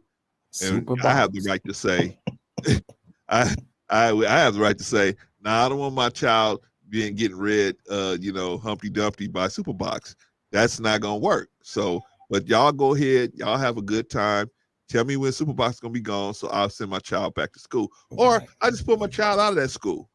Since that's how y'all Well, get down. Go ahead. when my son was younger, they informed us when they were going to have these type of teachings, at the school, and they allowed us as parents to either opt in or opt out. Yeah. You see, and so I would always opt out because that's a conversation that I feel that I should have with my child, and I don't want you influencing my child, in the wrong way according No. to my faith and my beliefs. Now you can do what you want to do because it's your establishment, but allow the parents, to pull their children if need be Right. for these particular issues. Because to me, it's like you're throwing it at these kids way before it should be thrown at them. Right. That's just my opinion, Right. and I know it's not a very popular one, but nevertheless, it's my opinion. Right. Right. And then, it's just we gotta not unfortunately, God put us here to protect these kids, man.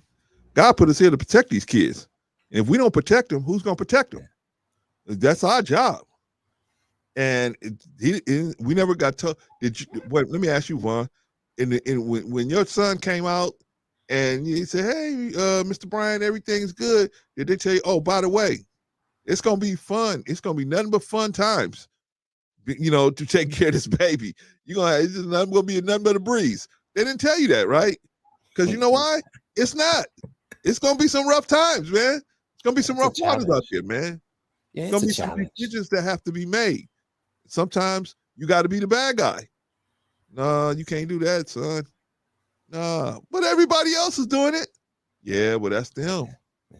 I'm your father, Yeah, and I'm gonna the, tell you. the problem that I'm having with it all is that their voice is so strong, and it seems like it's trying to stifle everybody else's voice because what they feel and what they say is of the utmost importance. And where we're coming from, it's kind of like shut down in a way. And I don't appreciate that. You know what I'm saying? You know, Yeah. you can hardly say anything nowadays, you know, without being canceled or terminated from your job. You see Yeah. what I'm saying?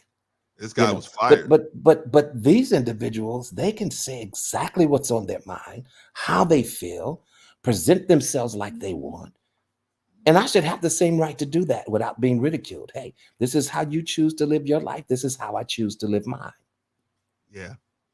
But it's it's a they do a thing similar to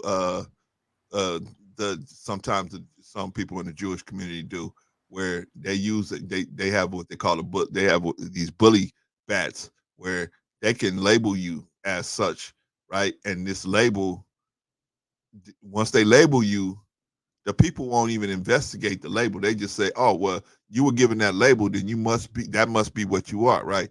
Like in the Jewish community, some of them can say, "You're an anti-Semite." I just disagree with you. No. You're an anti-Semite, right?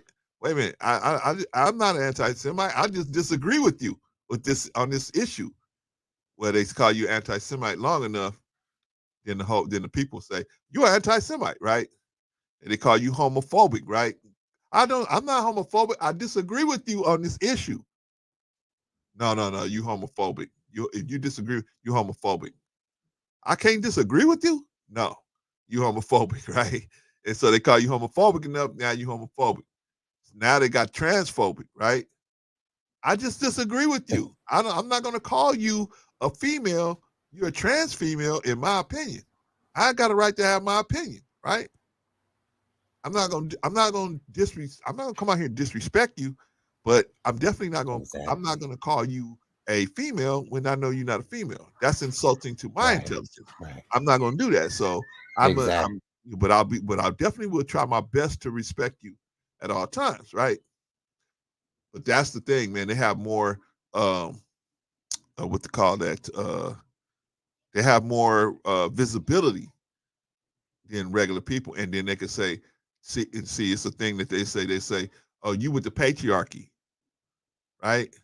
The evil patriarchy that wants to keep trans people and everybody else down, right? When all we really want to do is just have it so that your children can go out and make their own decisions, right? What child should be deciding whether they straight or gay at 5 and 6 years old?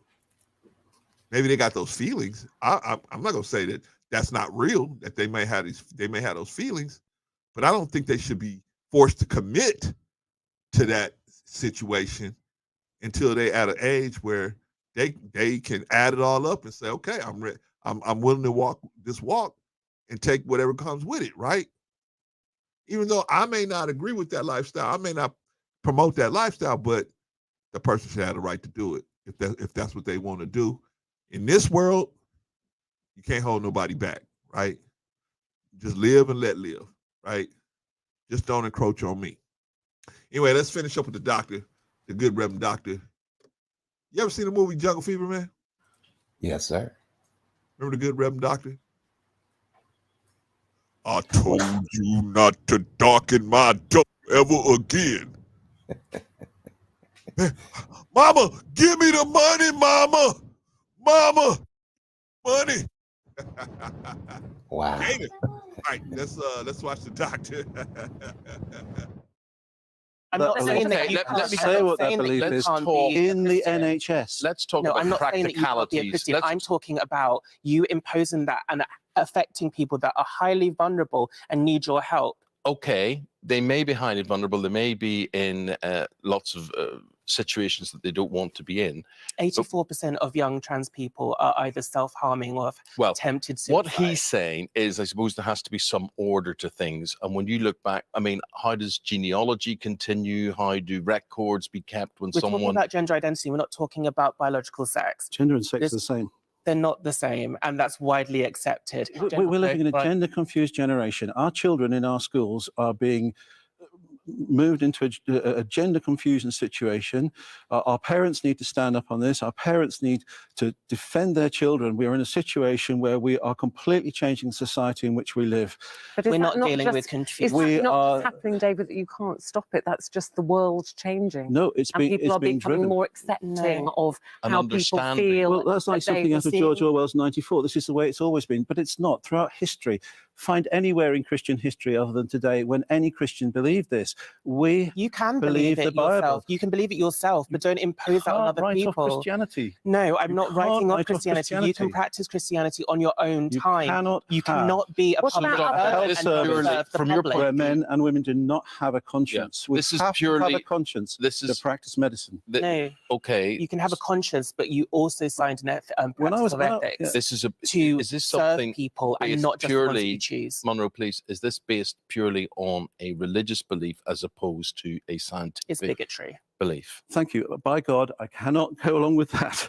What But- it is bigotry. Thank you very much. We'll I'm not give you gonna the insult give you the last word. Monroe.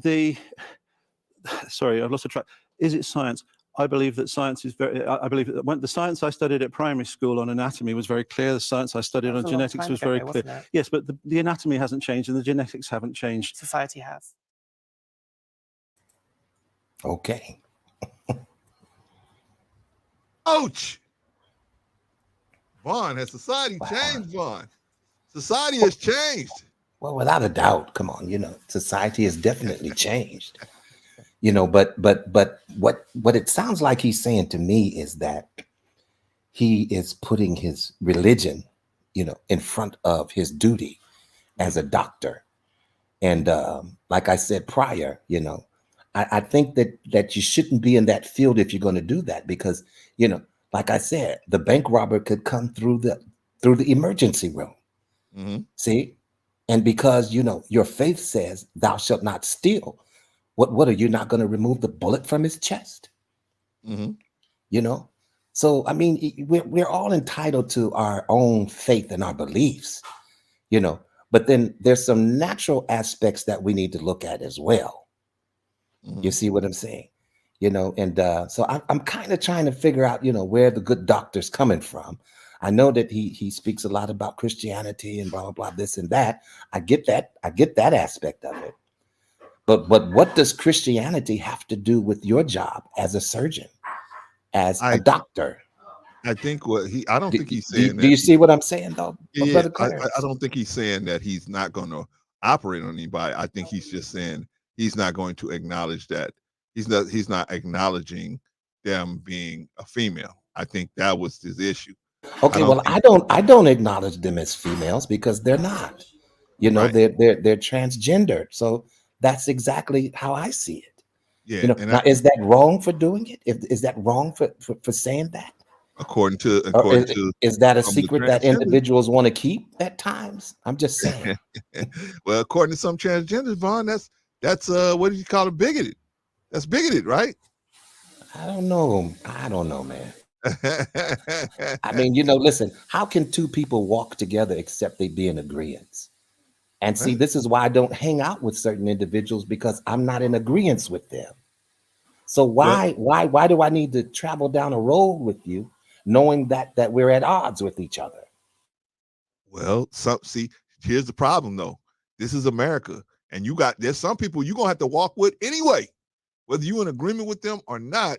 You have to walk with them. You have to you have a share. This is America's 3,000 by 2,000 square feet of land. We got to share this land with people that think like us. That some don't think like us. Some are angry with some. There's always going to be an issue because there's so many. There's only so much space, but there's so many people. But don't I have the right to hang out with those who I want to hang out with? I mean, you see what I'm should, saying? right? Yeah. You Well, should. well, I don't have to hang out with everybody, Brother Clarence. You see what I'm saying? You And should I have that choose right. not to listen. I choose not to hang out with certain individuals. Yeah, I mean, me too, right?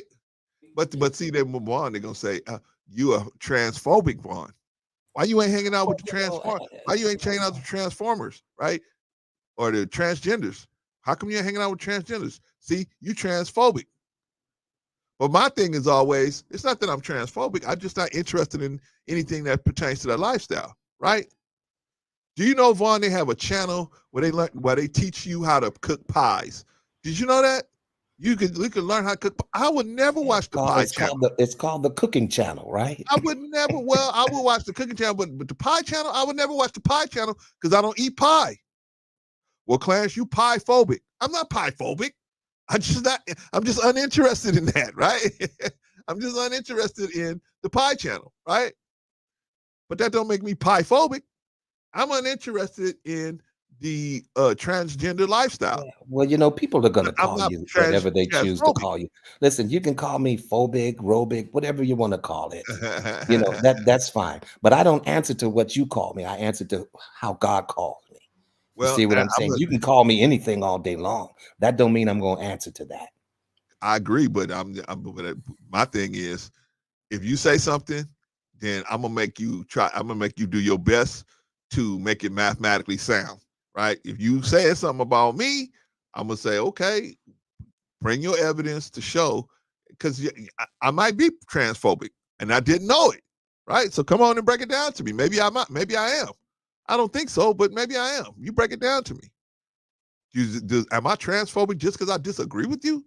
Am I homophobic just because I disagree with you? Am I anti-Semitic just because I disagree with you? Well, that's what people are saying. That's the road people are going down. Yeah, that shit. And I don't choose to travel down that road. You can go down that road yourself. I don't have to follow you everywhere you go. Hello? You see what I'm saying? I don't have to follow you everywhere you go. Right. All right, y'all. I want me and Vaughn. Vaughn, you got a minute? Because I would like to talk to people that maybe have a different opinion or have an opinion that they want to share, and and we could talk to you. If you have an opinion, you want to share your opinion, come on up here. Come on up here, and we'll share opinions on this. I think that well, me and Vaughn pretty much feel the same way. You know what I mean? Live and let live. But as far as the kids, no, kids should not be getting gender altering drugs. They should not be getting gender altering surgery. They should not be now the counseling, I'm a little bit but even that should be at the parents' discretion. It should not be. Wow. Oh, go ahead. I'm sorry, Brother Clarence. I'm just trying to figure out what doctors are prescribing these medications to these kids. What kind of doctor would do that? Man, it doesn't make any sense. But Vaughn, these doctors got Mercedes-Benz to pay for. They don't care who comes walking through the door. They don't care what they're coming through the door and why. It's not their kid. That's your kid. See, now I agree. This is the one place where I would stand with that doctor that we just saw. I wouldn't want to work on somebody and have to deal with the mistakes or the issues that a cosmetic surgeon did, right? I wouldn't want to do that unless I have to have you sign something saying if something happened based on me working on you because of this situation, I'm absolved of everything. But as a doctor, you have a right not to perform those type of surgeries. So it's not something that's emergent. You see what I'm saying? So you have a right not to. You have a right. As a surgical tech, I had a right not to perform abortions. I didn't want to go in the room to perform abortions, even though they were going on in some of the operating rooms. You see what I'm saying? Right. But they gave me that option. Right. And so I took that option. That's what. Okay. So you see what I'm saying? That's now listen. But some of these abortions were basically done because of health purposes as well. You see what I'm saying? Yeah. Or the embryo or whatever it was, fetus or however they call it, had demised or something like that, had to be removed, something like that. I would probably do that procedure, but not just oops, I did it again, and can you get rid of it for me? Right. Yeah, no, I don't want to be a part of that. But at the same time, if it was an emergency, you see, I'm not judging an individual that I'm working on. I had plenty of people come up to the operating room with the chest wide open while they're massaging the heart and we're trying to stop the bleeding and all of that. You see what I'm saying? There's no Yeah. time to be judgmental at a at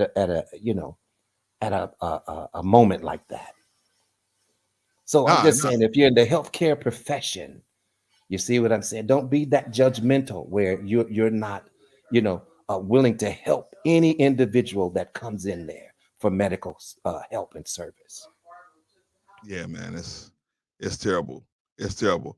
All right, y'all. I think we're gonna give you guys about 10 more minutes and then we're gonna wrap it up, man, because we're gonna get out of here, man. We're gonna make it like I said, we ain't gonna stay too long. I really wanted to talk about that other issue, but Patrice is not gonna be here, so I'm gonna save that one for her. We're gonna get some more information for y'all. We're gonna save that one for her. What do y'all think, man? What do y'all think? What do y'all think, man? Are these kids? I mean, Risa says so. Doctor is doing the same thing. He doesn't want any parts of that. Yeah, I wouldn't want no parts of that either, Reese. I would say, man, because something happened, right? Situation like Kanye West mother, right? I wouldn't want that situation, right? I wouldn't want to be responsible for that. You working on somebody, and then they have an issue, and it's something that's behind some cosmetic surgeon did, and now I'm working on it, and now I get pulled into it too. I would work to save their life, but once they stable, I'm not touching none of that other stuff they did. I'm not touching none of that other stuff they did, right? Yeah. Uh, Wow. you said good night. Sister Sophia said good night to you, Brother Clarence, Brother Brian. Wonderful chat. Thank you, Sister Sophia. Good to see you. And you have a wonderful evening, sis. God bless you. God bless all of y'all, man. Appreciate all of y'all for stopping through. We are going to get up out of here, man, because we just wanted to discuss a little something with y'all. Maybe we'll be back on Sunday, Saturday. We'll see. We'll see. Saturday or Sunday. We'll see. We'll see how it goes. One of the two will be here. Maybe both. I'm getting y'all see I'm getting a little stronger. I'm getting a little stronger. So maybe I'll be here on both days. But yeah, we just wanted to do a little something. So Vaughn, Yes, sir. you got anything else you want to talk about before we head out, man? Anything else you want to cover? I mean, hey, this kind of sums it up for me. This is a very controversial conversation because a lot of people just don't want to have it because, and it causes a lot of ruckus at times too. And I'm sure if we had a 10 persons on the panel, there would be a lot of back and forth and all of this stuff happening. But it's easier just to state your opinion and just move on. I can't So do it, Vaughn. I don't want to continually talk about this particular topic, but hey, if it was one that needed to be addressed right now, and we did, and so I say Well, move on. let me ask you a question real quick. We have seen many YouTube beefs, have we not? We've seen, with black YouTube creators, right? Yes, sir. What do you think is the thing that makes the communication breakdown between black YouTubers? Like, it seems like at certain point, something just breaks down the communication, and then it becomes pure vanity at that point. And it's like, what, the conversation is just becomes a pissing contest at that point, right? And I'm trying to figure out what is it about us that makes it us do that? I think it's the need to be right and express your opinion. You see what I'm saying? And just I'm right. I need to be right. And then when you get in conversations where you're talking over each other, see, Okay. see that now clearly no one is listening to each other. So the conversation is dead right there. I'm Right. talking over you. You're talking over me. Who's listening to each other? Can we even hear what each other is saying? No. It just causes a lot of confusion, and I try to stay away from it. Yeah. Yeah. And when it all said and done, it's like nobody got anywhere. You know what I mean? I mean, it's like nobody got anywhere. Like, it's like, what are we doing? What are we doing? But I think, I'm a different person. I feel like, you know, uh, some people gonna like you and some people not. And some people gonna roll with your program and some people won't. That's why we Yeah. don't have a lot of people over here because they feel like, hey, those guys are gonna tell me right from wrong. I don't want to hear right from wrong. I think I'm right. Okay, you might think you're right. Okay, cool. But you don't even want to consider what we saying, right? Okay, no problem. You know what I mean? So Yeah, it's crazy, man, because we can't just leave it at the other person's opinion. Why beat a dead horse? Come on. You're just beating that horse, but it's not moving, it's dead. Ain't nothing gonna happen while you're beating that dead horse. well, So in these conversations, what I find is easy for me to do is do a shift and just cut it short. See, because if you ain't arguing, the argument is ineffective. It takes two people to argue. right, You at see, least. so when I know that you're not respecting my opinion, or at least trying to hear where I'm coming from, then I lose interest in the conversation. So either I dismiss myself or digress or whatever it is that I have to do. My thing is when it breaks down into where respect is gone. The respect is gone. Now what are we doing? At this point, what are we doing? You know what I mean? And when the respect is gone, I'm gone. Right? I mean, Yeah, it's like, I don't have room for that. yeah, I just like, don't. yeah, it don't make no sense. In my opinion, it don't make no sense. If you And then they say, when you argue with a fool, the people that are spectating and looking on can't really tell the difference. right, You see that's what what I'm saying? what my father used to say. My father used to say, "Who's the bigger fool? The fool arguing, or the fool arguing with the fool?" Right? Yeah, Which exactly. one is the bigger fool? Right? It's like, Yeah, yeah, man. If I know yeah, this man. person is R1, why am I going to continue to go back and forth with them? Right? That's but Well, I like, you're not going to get anywhere with the conversation. but So why drag it along? Why drag it on? well, see, but it becomes vanity at a certain point. It becomes vanity. It's like, oh, I ain't going out like that. You ain't gonna play me like that. See, at a certain point, it becomes about vanity. It's not. It's not even about, oh well, Clarence. I'm just gonna try to get Clarence to understand where my position is. It's not even about that no more. Now it's like, oh, Clarence played me. I'm coming back. I'm gonna say something snappy to come back at him. Then the other person say, and Vaughn say, well, I'm gonna say something snap. I say, oh, I'm gonna say something back, come back at Vaughn. And then it just becomes a pissing contest. And I'm trying to see why. I just don't understand why we just don't, like you said, man. At a certain point, just say, okay, man, you got it. Yeah, Okay, yeah, this is it. I'm done with it, man. You know what I'm saying? I'm gonna leave it alone. Because why? What yeah, is it? yeah. No, nothing nobody say on YouTube is gonna affect your money. It's gonna affect none of us are making no kind of money like that where somebody could say something and your money gonna be affected. We ain't even making no money, Exactly. right? Yeah. So why are we even getting that involved in the situation? But it is what it is, man. You know what I mean? We gotta do the best we can over here. Try to be a better example of how we can agree to disagree and move on. And Yeah, because that's how I shut it down. Okay, well, brother Clarence. Okay, well, hey, I can understand why you see it that way. I just happen to disagree, and I'm not sure if we're ever going to come to the same opinion on this particular topic. So I'd rather just move on, agree to disagree. See, I will shut the conversation down like that. yeah, I don't, yeah, because it's too much effort involved in trying to the back and forth. It's too much effort. I yeah, don't have that kind of energy and effort. I'd rather utilize my time in a different way. yeah, yeah. Yeah, and that's the best way to go about it, man. Just leave it to the side, and then maybe when cooler heads prevail, you can pick it up back up and say, hey, man, let's have that conversation. Now at this point when cooler heads prevail, man. You know what I mean?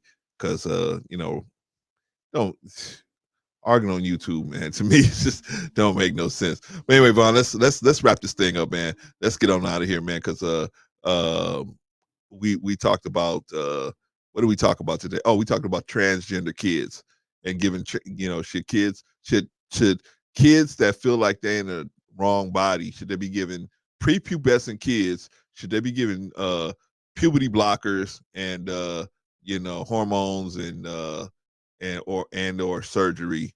And I say hells to the nose. 18, Absolutely not. 18 is when you, and I ain't even pushing it for you if you're 18, but that's at least when you should have the right to do whatever it is you're trying to do. You know what I mean? You could think it over. Take a year to think it over, right? Think about it, and you come and you say to yourself, oh man, you know what? This is okay, this makes sense for me. Cool. Then, make your move. But And beforehand, and too, Brother Clarence, just because you disagree with somebody doesn't mean you have to disrespect them. You see what I'm saying? right, You know right, what I'm saying? And but right. some people feel that because you're disagreeing with them, you're disrespecting them. No. Yeah, It's just I don't happen to see it your way. right. And I understand why you feel the way you do. It's just I don't agree with it. Yeah. You But can't see, talk me into agreeing with it. this is the thing. We have to, and this is why I'm so technical about the way I talk about things, because we have to be able to recognize when our position is being weaponized against us, right? Clarence, I disagree with this Jewish person, not because they Jewish, but because what they're saying is wrong, in my opinion, right? But the Jewish person would say, you anti-Semite. Why? Well, you disagree with me because I'm Jewish. I'm I'm the chosen people. You don't disagree with me, right? I don't, I'm never wrong, right? And so they may call me anti-Semite, or the same thing. The person that's a homosexual may say something and I disagree with them, and they say you homophobic. I don't agree. I don't disagree with you because you homosexual. I disagree with you because I disagree with the baseline point of what you're talking about. Nah, see, and that's how you get weaponized. That's how we get weaponized. Our positions get weaponized against us. That's why we have to be. Sometimes you have to be very technical, depending on who you're talking to. It'd be very technical when you're breaking down what's going on, so that they won't be able to weaponize your opinion and say you standing on one beach when you're actually standing on another beach, and they can tell the people you standing on this beach and you was throwing rocks from this beach, but I'm never throwing no rocks. I've been standing here the whole time, hands empty, right?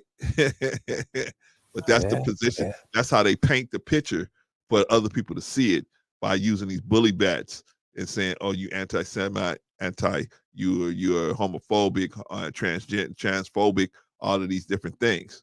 Now, some people are abusive to those people.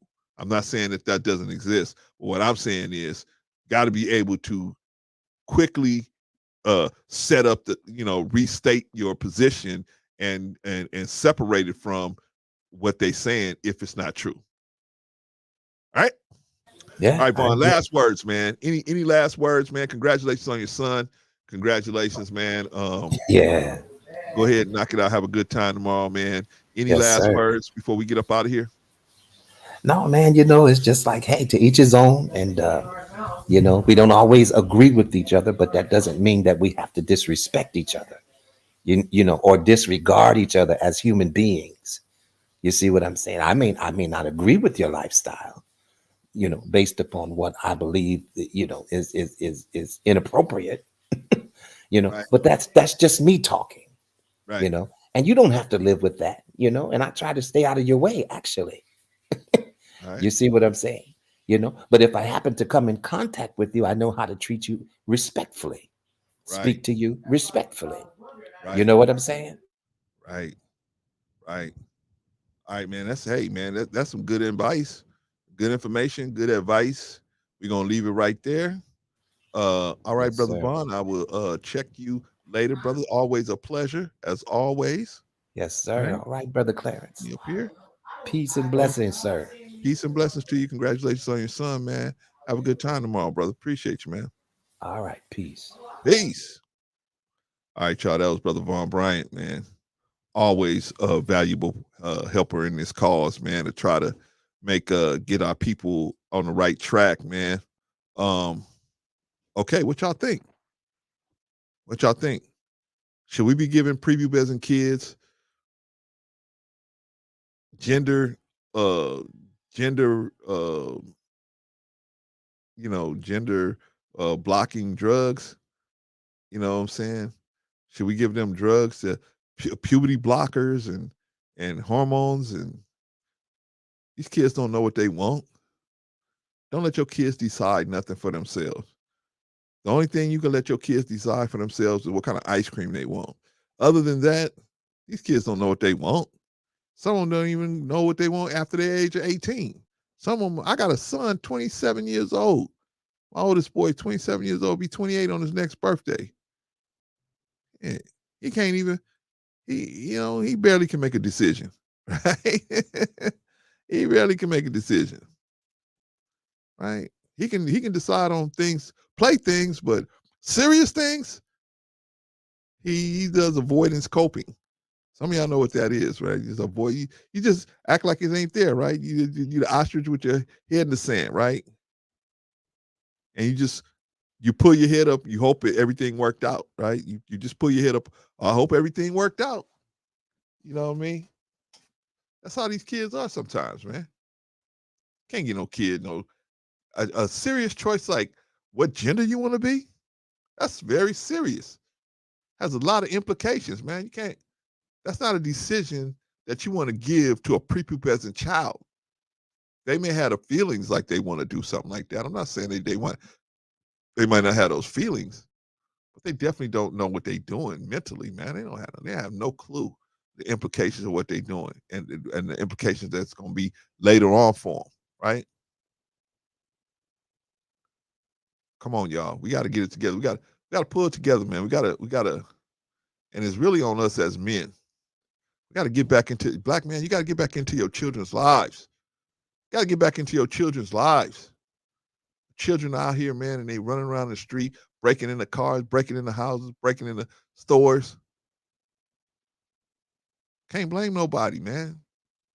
It's us. We not on our post. We gotta start spending more time with these children, man. So these children ain't all crazy. Some of these children, man, they get so old, they don't want to spend no time with nobody that's gonna tell them right from wrong. They don't want that. They want to be able to do whatever they want to do whenever they want to do it. They just don't want nobody doing it to them, right? But family, we gotta look out for these children. God put you here for your children so that you would look out for it. You are that's your post. These children are your post, right? But Clarence, I'm just an auntie. Clarence, I'm just an uncle. I know. But any children that's close to you, that look up to you, that's your post. You got to be there. I remember one of my favorite uncles passed away when I was only like 7 or 8 years old. This is one of my favorite uncles. He was always, he always was, kind of tried to look out for me, right? He always tried to look out for me. He always tried to, make sure that everything I was okay at the cookouts and all that. He was always looking out for me, right? Shout out to Uncle Spencer, man. Yeah. But his compassion shaped me as a human being. It shaped me. I saw a grown man with compassion, right? My father wasn't that he wasn't a very compassionate man, right? He was old Texas, he was old country boy, man. He wasn't very compassionate, right? He said, "Move this, bale this hay," right? That was it. Wasn't no negotiating. Oh well, man, maybe I'll do it after I eat. Not my father. No. No. Wasn't no negotiating with him. It was just either you do it or all hell is gonna come after you. Right? And you did not want that. You did not want that. Right? My father was the type of dude that he could mistakenly thought you did something and fuss and cuss at you about it, as he did with me a couple of times. And there was never no I'm sorry. Once he found out that he had the wrong person, it wasn't no I'm sorry. Right? It wasn't no, please forgive me for the hour I just used that spent cussing you out. Wasn't none of that. That's it. I stopped. That's it. That's the grace you getting is I ain't doing it no more. Right? So he was much different. My Uncle Spencer was much different than my father. Even though I love my father, but I understood that he was not like Uncle Spencer. He was not like that. So I was able to take the good from my father, the good from now my Uncle Spencer had some other issues too, but I was able to take the good from Uncle Spencer. I was able to take the good from my father. I was able to take the good from other men around me. That's how I learned how to take the good, right? Measure them up and see the things in them that I appreciated and take that, right? That's why we got to be around these children, y'all, as men, because they're going to look at us and they'll take the good that they see in us and they'll leave the other, right? I got a granddaughter, right? I'm the I'm the man, basically the man in her life. My son, he don't spend as much time as I would like with his daughter, but he does spend some time with her. But basically, it's me, right? But I wanted to know that men can be compassionate. At the same time, men can put their foot down, right? You want a man that has a blend of both. You want a good man. Here, huddle up, y'all. Huddle up. You want a good man? I'm gonna tell you how you get a good man. Be a good woman. Tell you how you get a good woman. Be a good man. No, Clancy, when you're a good man, the good women, they don't want you. A lot of times that's true, right?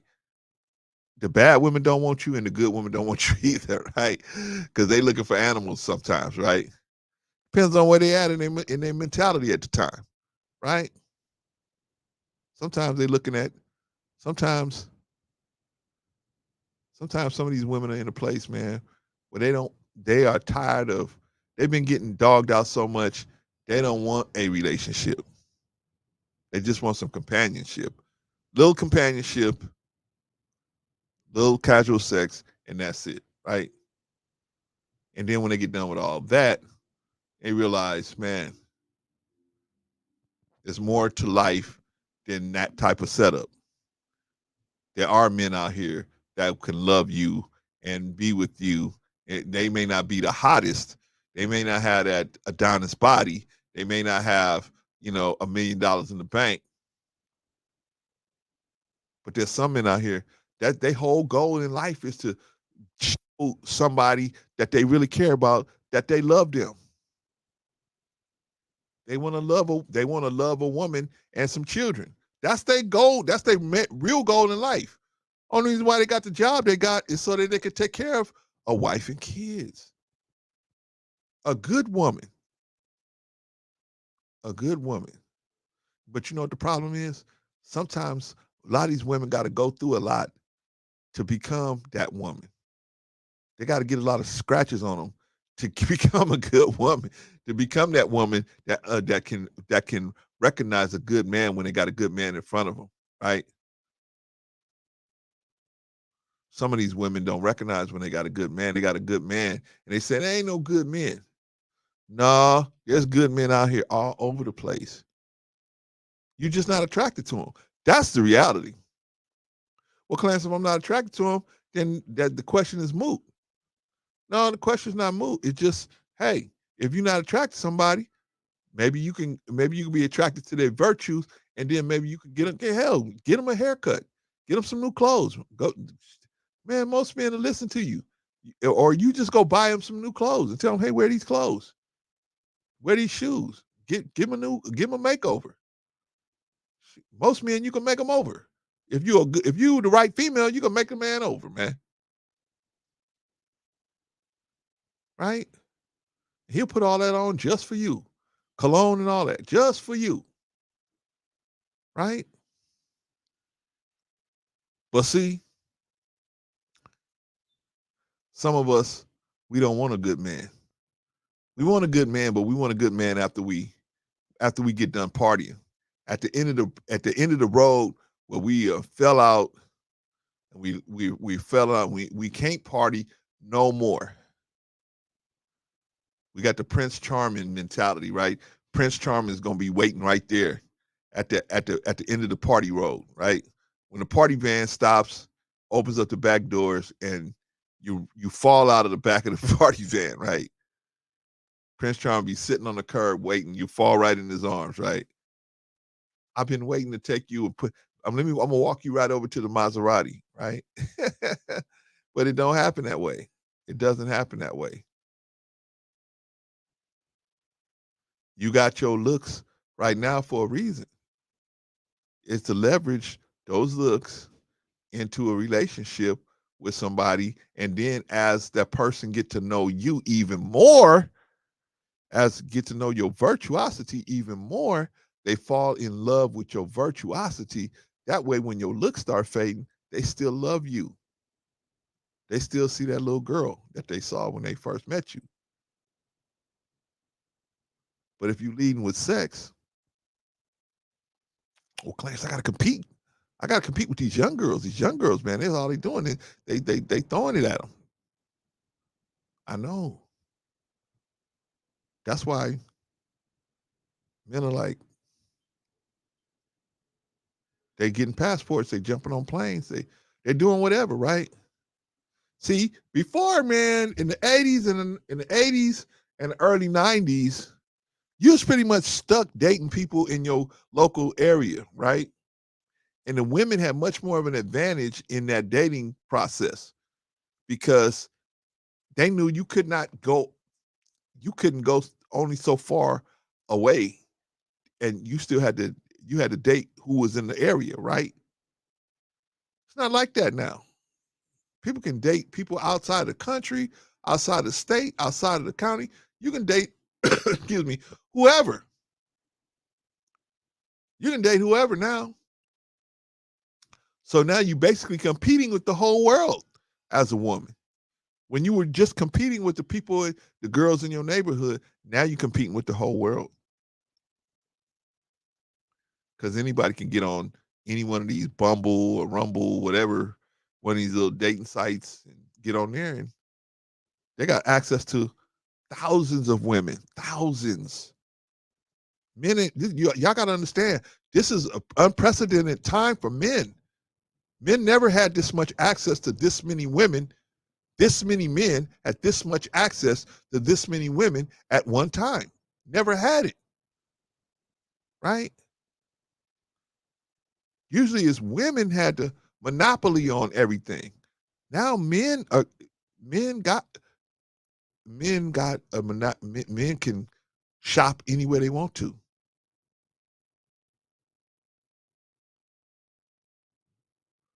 And good men are so hard to find. Good men. Men are easy to find. You can find men easy. Men are everywhere. But I'm talking about good men. Good men, that requires an investigation. Because see, good men, especially as we get older, we ain't out in the middle of, you ain't gonna see it. You ain't gonna run into us. We're gonna have a routine. We're gonna go to work, we're gonna go home. We might go to church house, we might go to the mosque.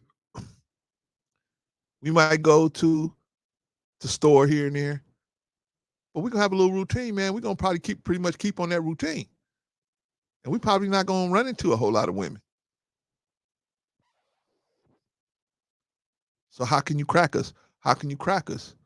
You got to be in that supermarket. You got to be places where good men, they got to eat, right? Those of you sisters that can't cook, You got to learn how to cook. I ain't cooking for no man. I ain't no slave. Okay. Don't be no slave. Keep eating out. Keep eating them TV dinners, right? I know why you single. A lot of y'all, some of y'all single is legit, but I mean, you know, a lot of y'all single because you just can't cook. You women. And the men, you single because you won't go get a job. Because why you stuck on this pimping? I'm gonna pimp this person. Okay. Who wants to be pimped? Well, there's some people that out of their mind they want to be pimped. But most women don't want to be pimped, right? They would like to be in a relationship with someone who they know has their best interests at heart, even if they disagree with them.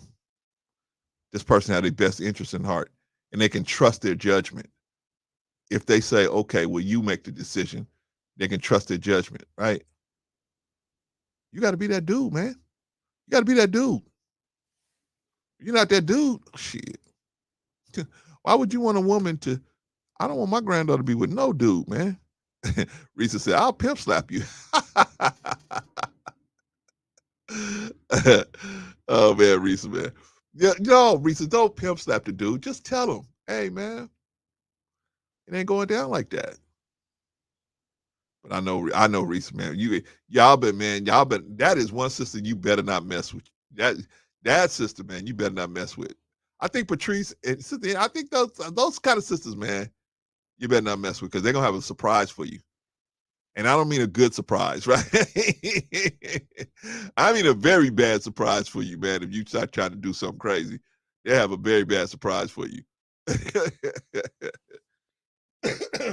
me. They have a very bad surprise for you. But no, fellas, let's do better. All right. Let's do better, gentlemen. We can do better, man. You know, God has opened the door for us to get all this information, man. If you don't want it written in the Bible, He gave you the Quran. You don't want it written in the Quran, you got the Kabbalah. If you don't have the Kabbalah, you got the Torah. I mean, it's got so many different. You got the Hadiths. You got so many different things that you can touch to try to get some semblance of an order of behavior to where things could work out good. But Clarence, all the hot sisters ain't gonna want me if I'm acting good. Yeah, I know. I know. So you're gonna have to get you a good sister, man, you're gonna have to be sneaky. You're gonna have to sneak up on her, man. You have to sneak up on her, see what she's talking about. You know what I mean? You got to go places where good sisters hang out. The church house, the temple, right? The supermarket. Good sisters are in there shopping, right? Right? You go over to sister house, you open her refrigerator, ain't nothing in there. Run. Right? Run. Run. That's the type of sister that's gonna be every day you get off of work. She gonna have you stopping by McDonald's or someplace every day. You're gonna be like, man, I'm spending $1,000 a month on just eating out. Cause this sister won't cook.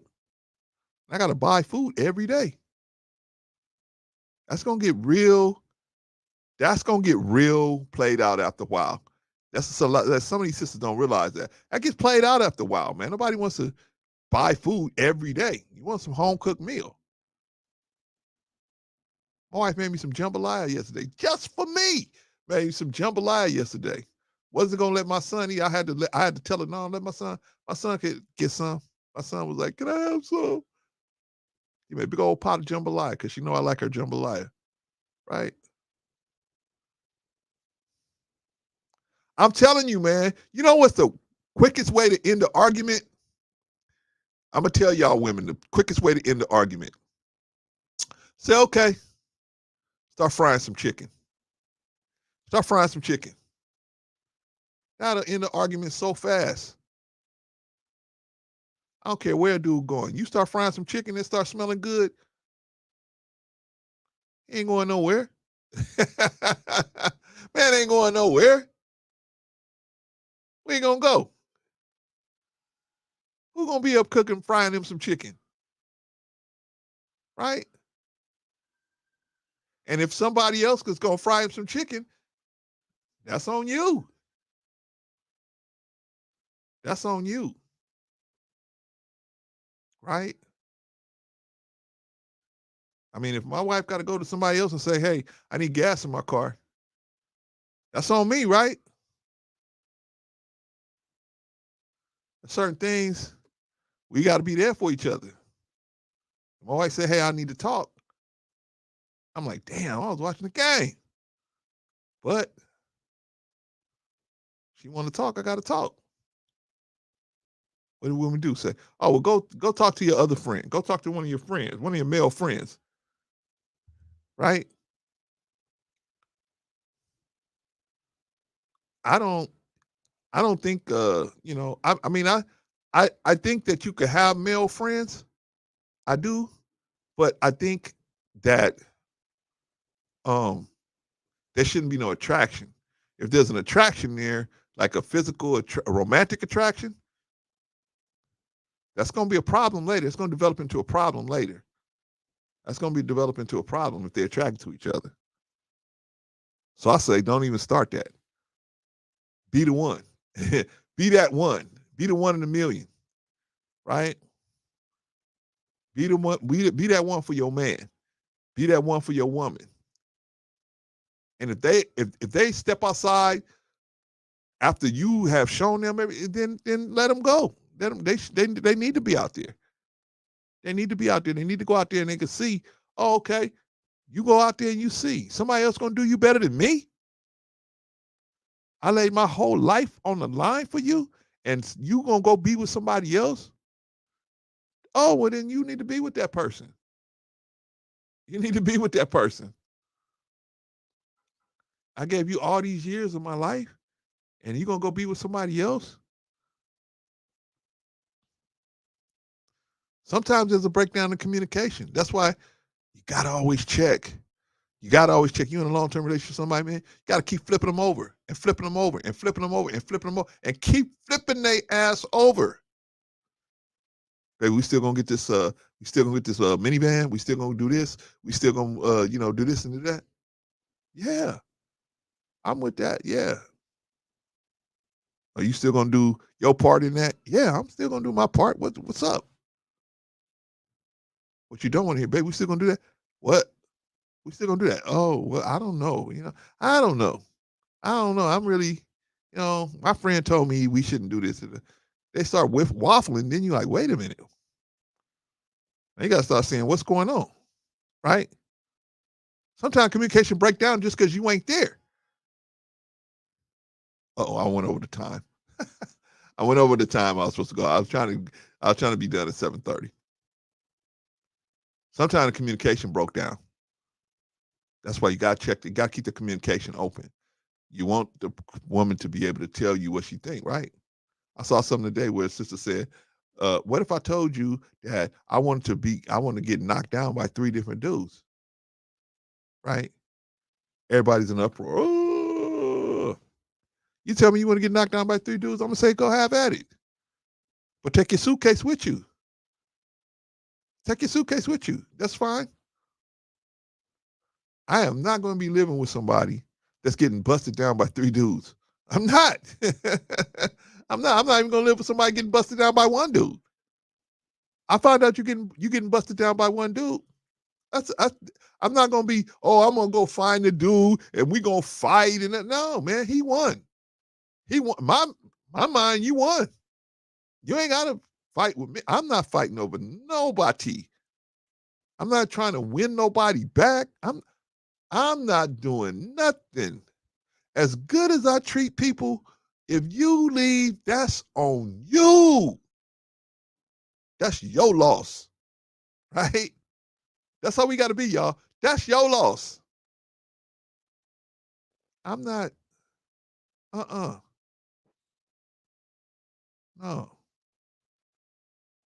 You got to think more of yourself. Think good of yourself. Reese say, pack your ish. Yeah, that's it. That's it, Reese. I mean, I'm not. You know, I had a friend, poor brother, man. I know a lot of different brothers that was dealing with something like that. I had a coworker one time, man, comes home from work, got off work early, comes home from work, got an hour commute. I'm in Los Angeles. He lived in Riverside, Rialto, it's one of them places, somewhere out in the Inland Empire. Hour drive, hour commute to work, and hour commute back. Got off early, went home, came in the house, didn't see the wife nowhere. Goes up the stairs, goes to the bedroom. Best friend, bejoinking his wife. Caught him on the downstroke, Risa. He's fighting the dude. He's this and that. And and then, he got so crazy, the girl went out and got a restraining order on him. Now he can't come within 100 feet of his house, his own house that he's paying for, because he threatened to delete everybody and all this, right? And I get it. You're emotional, right? You don't know what else to do, right? You're emotional about the situation. You're like, well, I feel so bad, man. I feel so rejected. Man. Yeah, but you're right, Risa. You got to go. You got to go. If I'm gonna treat you good and you gonna play me like that, you got to go. You got to go. And I would do anything. I do my friend. I got a family member that I had to do like that. I had a family member that I had to do like that. A very close family member. I had to do that person like that. Cause we just did not get along. And he had a person in his life that was exacerbating the situation. And I said, you know what? I told my wife, let's leave these people alone. I said, we'll never talk to them again. And that was that. That was about 6-7 years ago. And you know what, Reese? After dumping that person, I feel so much weight came off my chest. So much weight, right? Because that person came with a bunch of bullshit all the time. And I was always trying to help them. I was always trying to give them advice. I felt like Daryl Long, right? I'm giving them advice and they just not listening to it, right? They come and ask me for it, and then they won't listen, right? They do what they want to do. I got to give Daryl credit. At least this person never disrespected me to my face, but Daryl didn't ever disrespect me to my face. But Daryl would always do what he want to do, right? Me and Rico would sit there and say, hey, Daryl, don't do this. And he would say, okay, yeah, you guys are right. I'm going to do that. Even Patrice, right? We would all sit there and tell him, hey, don't do this, man. That's way out of bounds, man. Go after the person, not the family. Man, Daryl would say, yeah, all right, I'm going to do it today. In about 2 weeks, Daryl would do it. And then after that, he'd do his own thing, right? Well, I had a family member that was even worse than that. I had a family member that used to call me, because Daryl won't call you and ask you, right? Daryl wouldn't tell you, right? We had to call Daryl. We had to catch Daryl and say, Daryl, hey, we had to catch him, right? Because he would be ducking us because he knew what we was calling him about, right? He'd be ducking us a lot of times, right? But this family member would call me and say, hey, man, I'm in this situation. What you think I should do? And I'd go into these long things. Yeah, man, do this. And I realized I was just getting played. Because that person would just go and do the exact opposite of what I say and get deeper in it, right? And then look for compassion from me, right? You can have it all. I give it up. I can still love you, but no longer we can be together. Pain runs deep as love. Yeah, man, I mean, can't let nobody play you. Can't let nobody play you into a situation where you lose respect for yourself. Just can't do it. Can't do it. Now, have we all been there? We all been there. But you got to learn from it, man. You got to learn from it. You got to say, you get to a certain age. See, now I'm at this age now. I just observe and adjust. If I'm chilling with somebody and they start doing something sucker or way out, I'm like, okay, I got a dip. Yeah, okay, cool. You know, I'm not gonna judge you or nothing like that. I'm out. After I put this family member out of my life, so much weight came. My eyes open. I said, why am I even dealing with people? I started putting other people out of my life. I was like, why am I dealing with people that just bring drama to me? That's all they got is drama, and all they want is somebody who they could say they could go to when they got a bunch of drama. Nah, I ain't that person no more. I used to be that person where I would try to encourage people and do the. I encourage you if you want it, but if you don't, I'm not going knocking on your door, coming to see you. Not, I'm not, and you already proved to me that you don't want to do what I say or hear what I say. I'm not knocking on your door. That's why I'm going on these panels. I'm going on these panels. There ain't none of these people on these panels. I run rings around all of them. Me and Rico Patrice, we run rings around all these people. All these people. Vaughn, we run rings around them all. Bolo, we run rings around all these people. There ain't one of them that I could see that even could hold a candle in a one-on-one talking to any of us.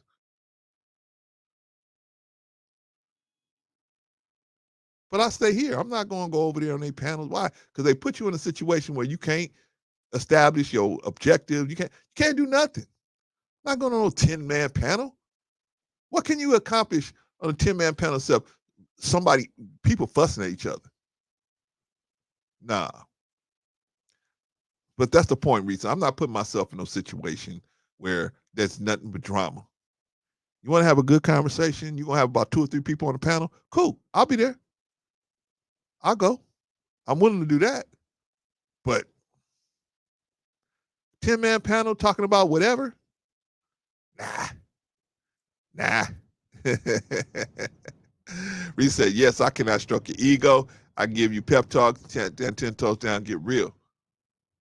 You know, I can, you know what I'm saying? Sometimes in a marriage, Risa, you got to be a counselor, right? Sometimes in a marriage, people break down, right? People have a lot of stress in a marriage, but you married to that person, right?